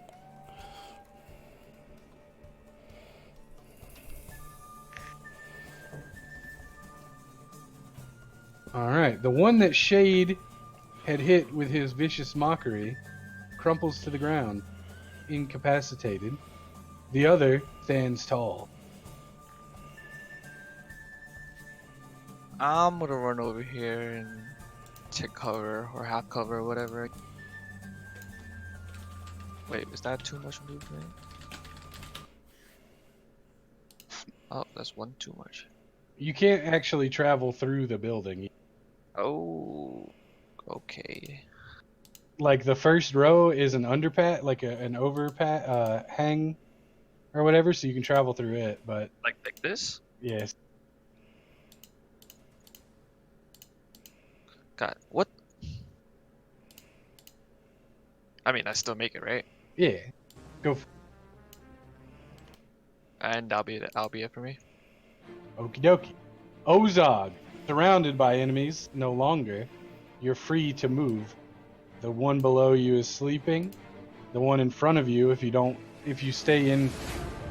Actually, fuck it. You can use disengage as a bonus action as well, or you can stay focused on this guy and use your bonus action to dagger him.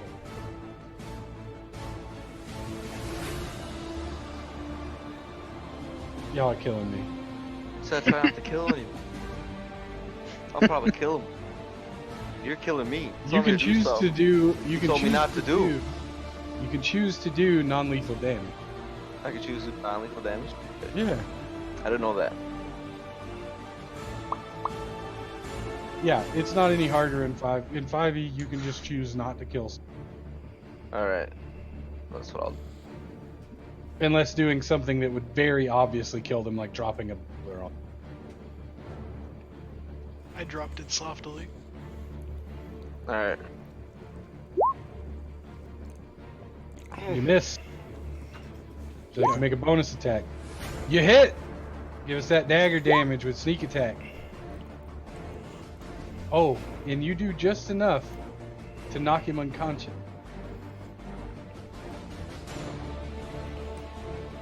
Dead.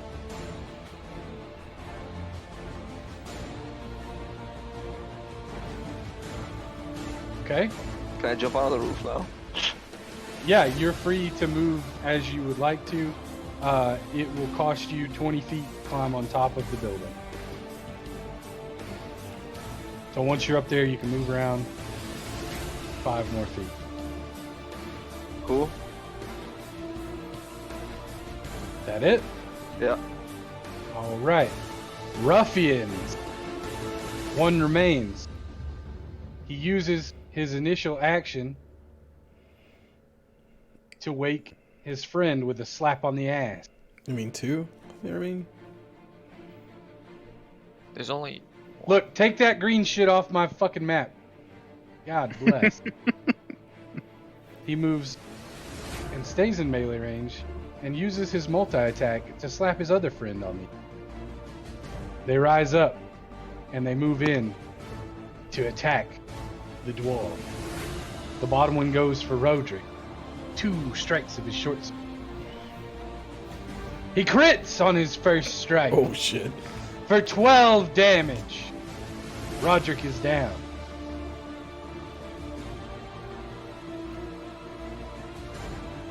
The second, seeing the falling dwarf, cackles with glee as he sets his aim towards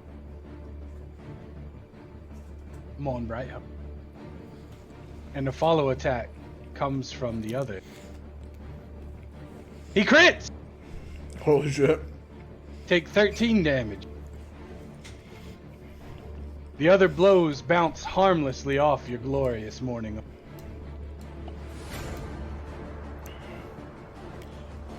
And so ends. Oh, wait! There's this guy. That's what we tried to tell you. who feebly tries to stab God. Does a 17 Yes. beat? Does a 15 beat? You said meets beats, right? Oh, take damage. 12 damage. So 6. Piercing, non-magic. Yep. Alright. Adonis, threats abound. Your friends have fallen. What will you do? I'm gonna cast Vicious Mockery again. Okay.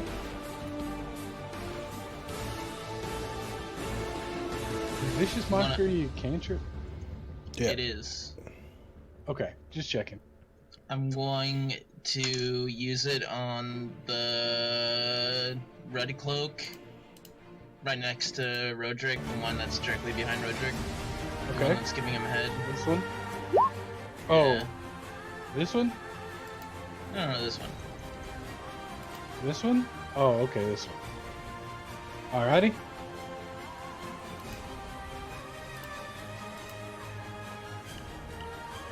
He is vigorously moved initially, but seems to shake off the lingering effect of your word.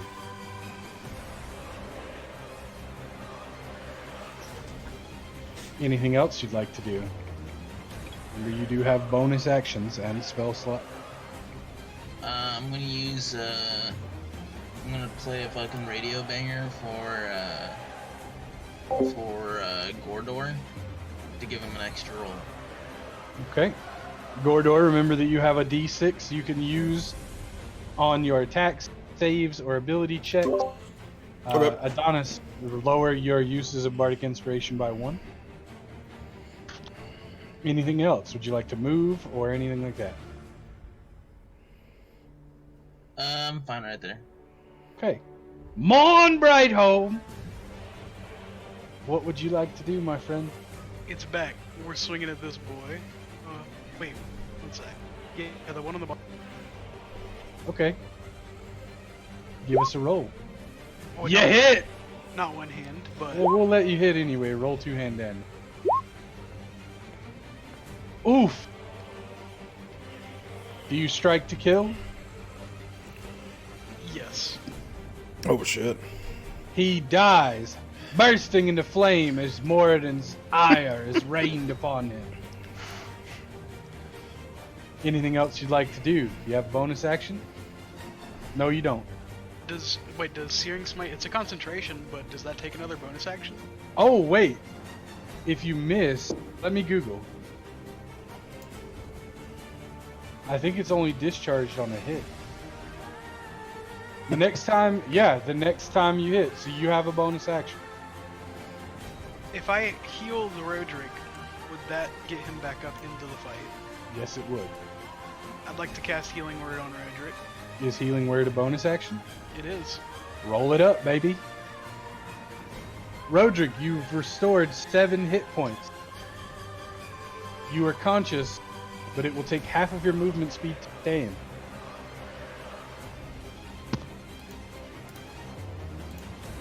Assuming that's the end of your turn, bub.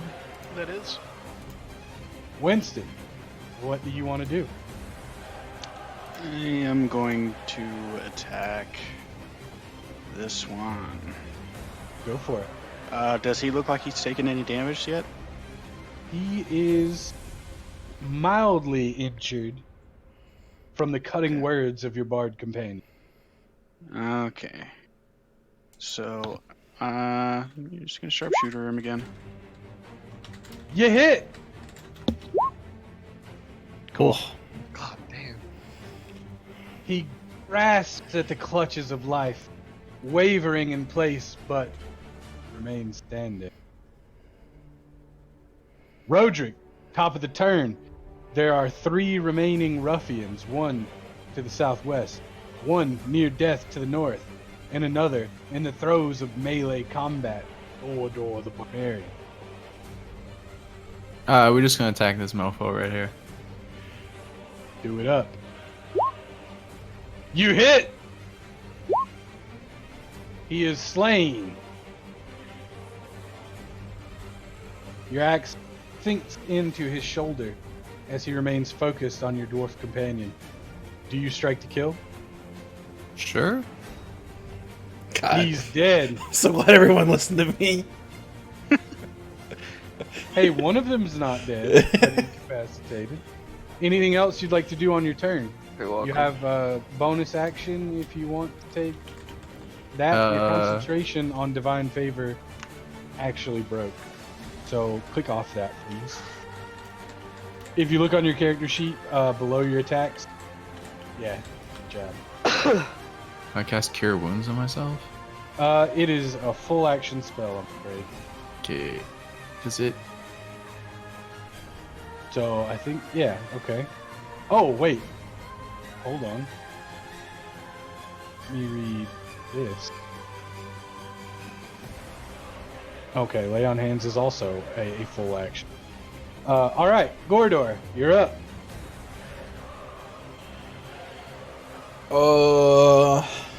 I'm gonna use Reckless Attack in front of me, giving me advantage, but also giving him advantage on me if he attacks me. Okay, let's see what you do. You hit!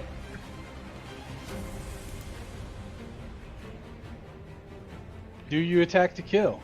No. He crumples to the ground as you bonk him on top of the head with the flat of your great axe. And then I'm gonna move to here. Oh wait, Okay. here. My bad. You don't have Great Weapon Master yet, do you? No. Okay. Anything else? Nope. That's it. Also, Shade, stop drawing shit on my map.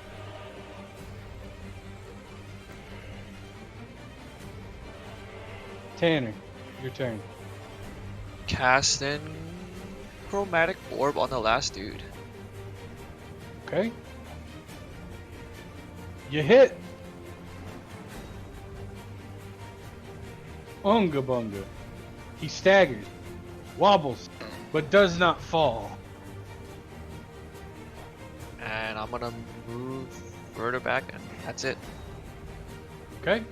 Ozog, 5. from your position high above your companions, what would you like to do?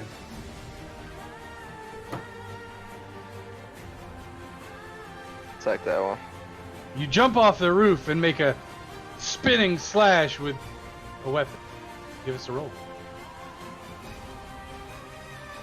You hit! Wait. No, you don't, Why not? because you don't have advantage. Isn't he surrounded? He's not flanked. No. Thanks to you.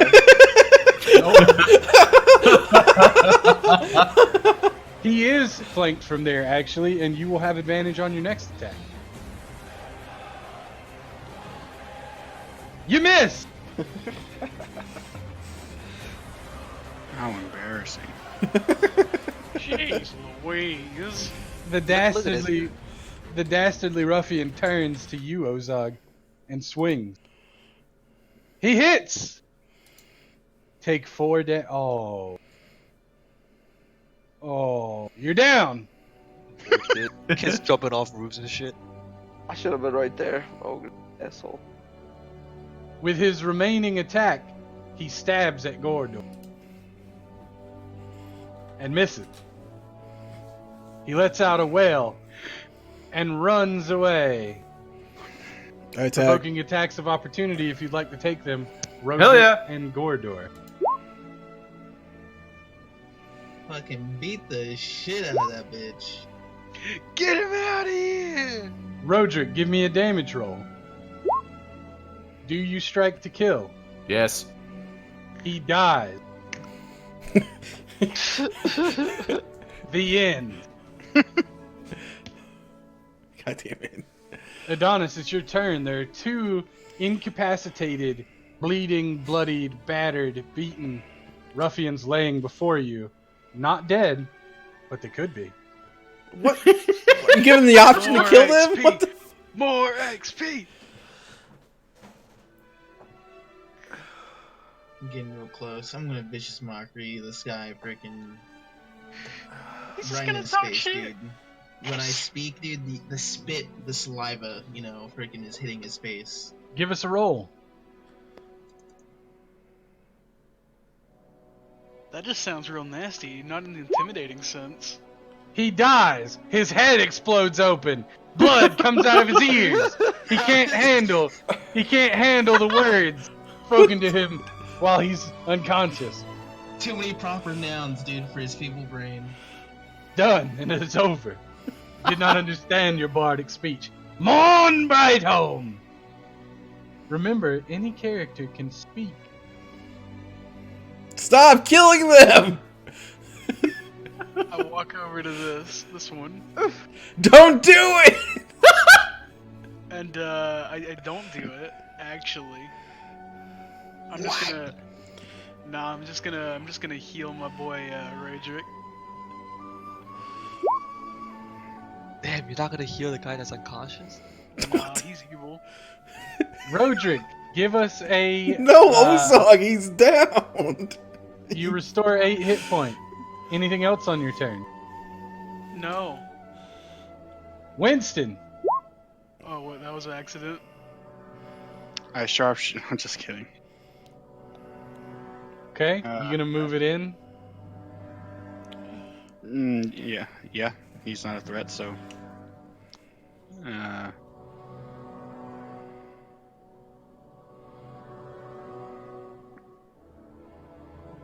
Let's move there.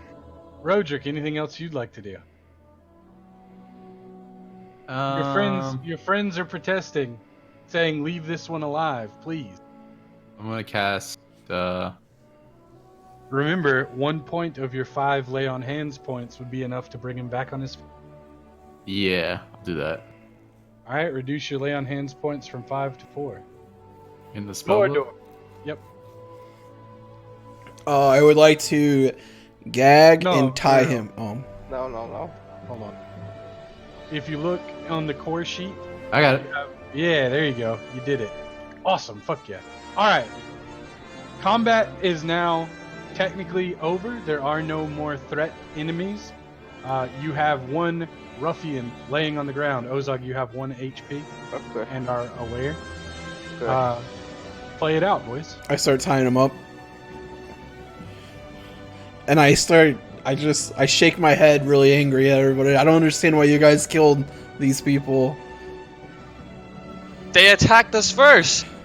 There isn't exactly a way to use arrows non-lethally. I may be a cleric of the light, but holy fire is something I cannot control. For the record, I didn't kill anyone. For the record, they killed me first. That's why you're still alive then, little dwarf? Funny. Why do you want them alive anyway? They're just a pain in the ass for this town. Yes, but I don't think the town people really appreciates a battle inside their own town. Just as you finish speaking, several citizens burst from the doorways, cheering, praising the party. You did it! I'm You absorbing did it! all of it. I'm bowed to everyone. Hell yeah. Elmar Bothan strides up to the party and he says, "Oh God, what have you? Oh, you killed them! Thank you, adventurers! Thank you!" Hell yeah, woo! But this is only but a small portion of their numbers. I worry more probably than the rest of the townsfolk. What will happen in reprisal? Worry not. I'll handle the rest of them just like we did tonight. Oh, I truly hope so. But for tonight, a banquet in your honor. My treat at the Stonehill Inn. Hell yeah, we're gonna get more loaves of bread? No, this time it's meat. Looks like meat's back on the menu. There'll be meat for everybody. But all of you, go back to your homes now. We'll have to have the guard to come help clean it up. Somebody yells from in the back. "Oh, you mean Phil? He's at home washing his head." And then they go off and they go back to their home. So can I search the dead one? Sure. I want their money.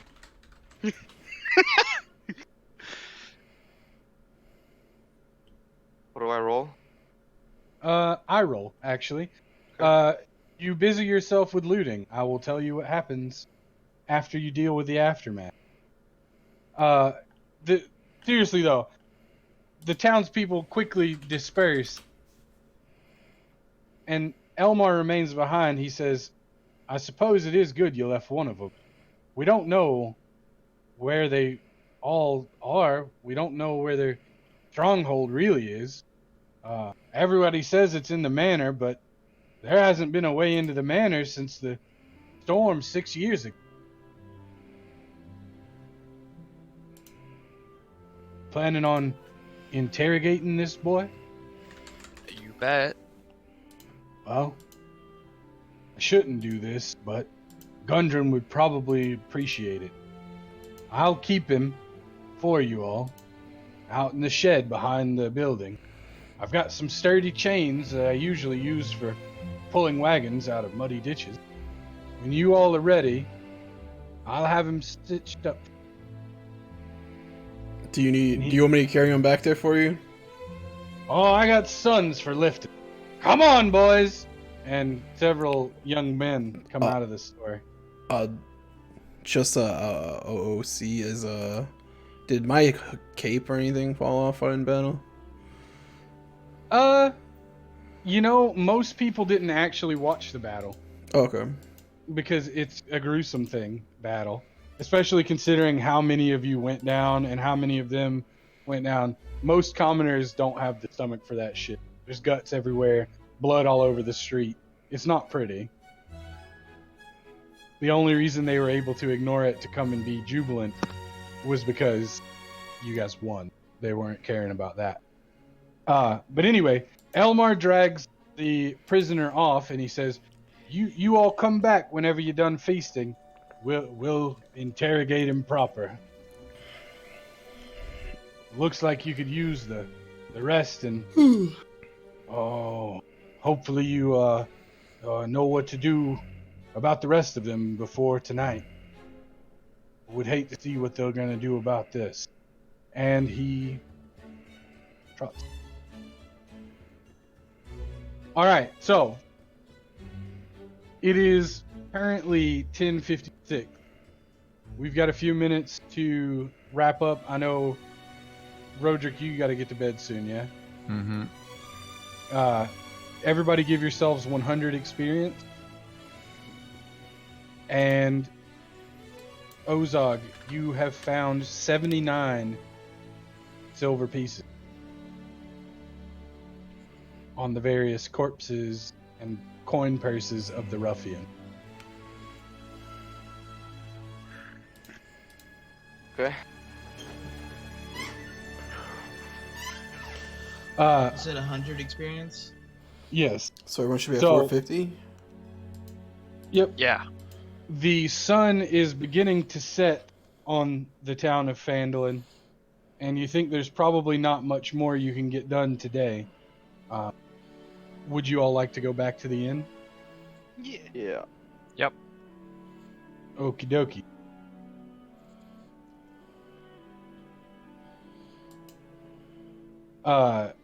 You all head back to the inn, and Toblin is there waiting on you. He says, "Oh, wow, you guys really did it out there. Everybody in town's talking about it.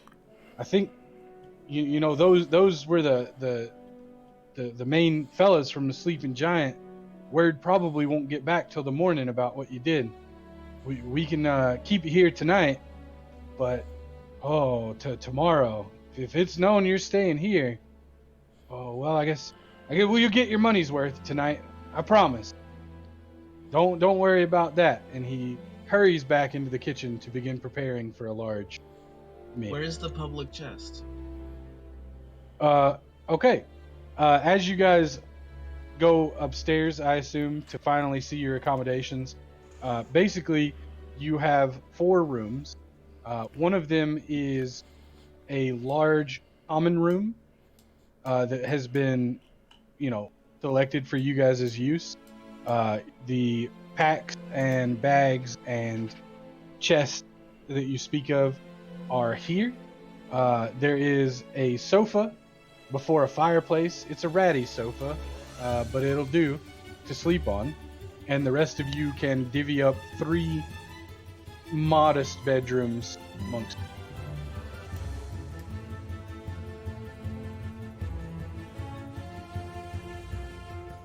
Wait, you said we have 3 bedrooms or 4 bedrooms? 4. 3 bedrooms, 1 common room. Oh. Somebody's gonna have to Question. take the couch. Will the 2 dwarves fit in one bed? 2 of any of you will fit in 1 bed.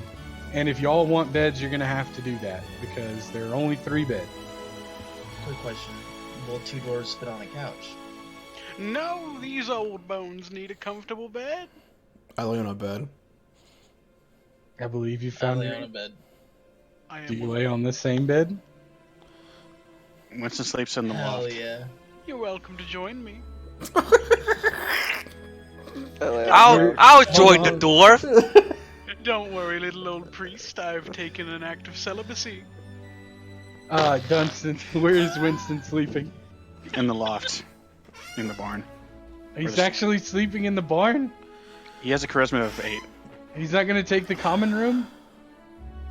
No one else is No. there. There's a couch, there's a fire, I and got the chest. couch. treasures to look after. There's a reason he smells bad. Okay, he goes out into the stable and sleeps Also, in also have a before we go to question. bed, Did can I the- tell him did all the- about what the half dwarf said to me or whatever the fuck he was? there. He was a half elf, and yes. All right. So tell them. Something about a well undead. Old Owl Well. Oh, well. You're gonna have to start remembering shit because I'm Yeah. not gonna do it for you. I know. I gotta write it down or something. Yeah. There's I talked to the alchemist here in town. He can make us health potions, but the ingredients to get them is by Old Owl Well, and apparently undead are taking up residence there. Yep. What was the dude's name? Darren? Yep. Darren Edermath. Would the rest of you like to share any of your? I think Dunstan was at all the other places, right? Not the shrine. Yeah.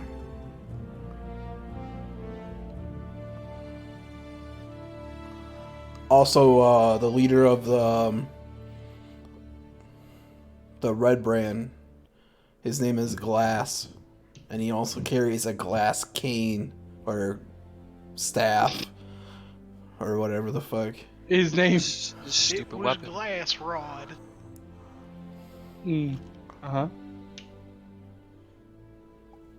What, was I wrong? No, you're right. Oh. Okay, so at the end of the day, you guys gained 50 gold from turning in the Lion Shield provisions. You gained 70 gold from the Barthen. Lion Shield Coster was 50, Barthen's was 70, and Ozog was seen running off with a fat sack of silver after looting the ruffian. You should have, 600 copper and 110 gold in the communal chest. It was 600 copper and 110 silver. Ah, right. 110 silver, my bad. So if anybody has notes of that taken down, adjust accordingly. If you guys want to do the splits now, would be a good time. I know there were splits done earlier, but if y'all want to figure that out, go ahead and do it so you don't fucking forget. Hey, Ozak, how much gold did you pick up from looting those guys? Not much. So how much did you get?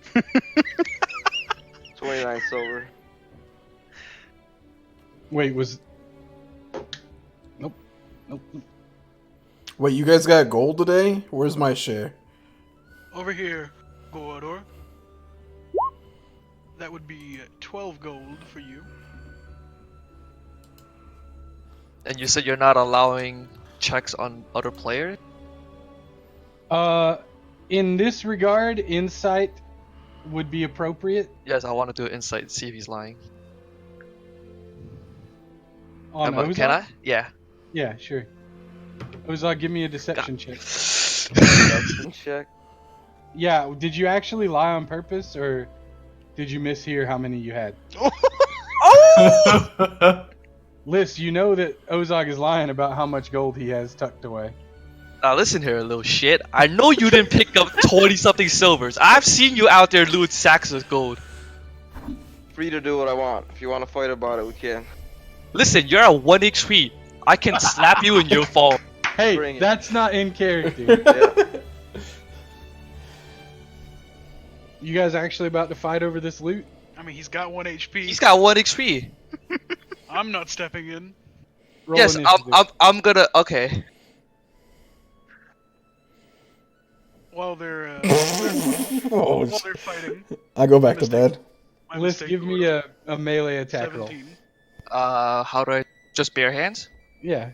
Just or Uh, your staff or whatever, a dagger, I don't care. Yeah, I'll use my dagger. What, you using a dagger? What's Ozog, he knocks you over the head with the butt of his dagger. The sack falls to the floor. I'm gonna take the sack and count how much is there. Oh god. 79. Hey guys, look what I found, and I'm gonna split evenly with the 6 of us. What's Wait, 70? are you leaving a share for him or no? No. How rude. How rude. What's 79 divided by 6? 13. You're gonna need to do a mathematics check on that. There'll be 7 silver left, or actually... 8 silver I'll just left give over. everyone 13, and I'll keep the remainder. Rude Wow. as fuck. God damn. Didn't even give it to him. So you get No. 14, everybody else gets 13. Ozog's gonna wake How up much and copper is that? steal y'all's shit tonight. I'm So- gonna keep. Silver. I'm gonna put 6 of my silver into Izog's pocket. Wait, you said it was it gold or silver? Silver. Oh, silver. Okay. Now, Ozog, I want you to know the notes I'm writing right now are in character for Winston, based on her backstory. They're not my Word. personal Where? in the party notes. Can I stabilize him after I'm done distributing the gold? I mean, I'm the medicine man. He's stabilized. You didn't hit him to kill, did you? Oh no. Okay. He's just unconscious. And due to the nature of the scuffle, he'll probably wake up. Alright, so that pretty much concludes it for the night. I don't know if you guys are taking your shares or agreeing Well, I about... can't kill him now? You could. Okay, well, heal me up, baby. Well, I don't have the healing power just yet. Alright, so, like, can I jump on him when he's sleeping in there? I mean, you're unconscious now. You didn't really do anything. He's gonna wake me up, he said. I mean, eventually you'll wake up, yeah. Alright. Anyway, so it is about 6 o'clock in the evening-ish. You guys have time for a short rest, and we're going to end the session on the short rest. About an hour, you think, before they get the first courses of your banquet rolled out. How much All of did you... put in my pocket? 5 or something? 6. All of you guys enjoying the benefit of a short rest. You can use your hit die if you want to recover hit points.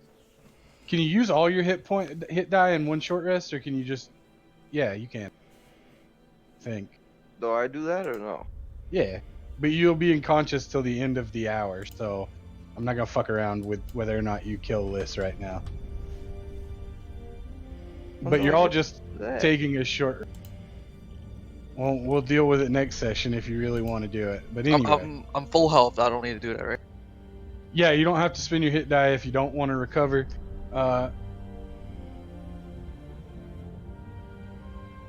Yeah, one more hit die. and you recover all your hit die after a long rest. You can only use one per short rest? No, you one or more. So Okay, however okay. many you want. Alright. So, any of the rest of you that are hurt, feel free to recover. You got your experience. I'm assuming y'all didn't make it splitting up the communal chest. They got into a slap fight. Yeah, the rest of you guys were around for that, by the way. Yeah. Okay. No comments. Not getting involved. It's not my. None of my business. I Oh, guess why it's isn't- simple. I mean, Tanner handled it pretty well. People, He can handle himself. He's splitting the loot.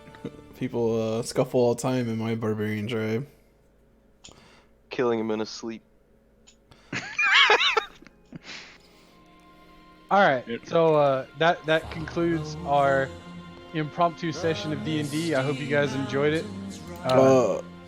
Can we talk about when we be able to do next session, or?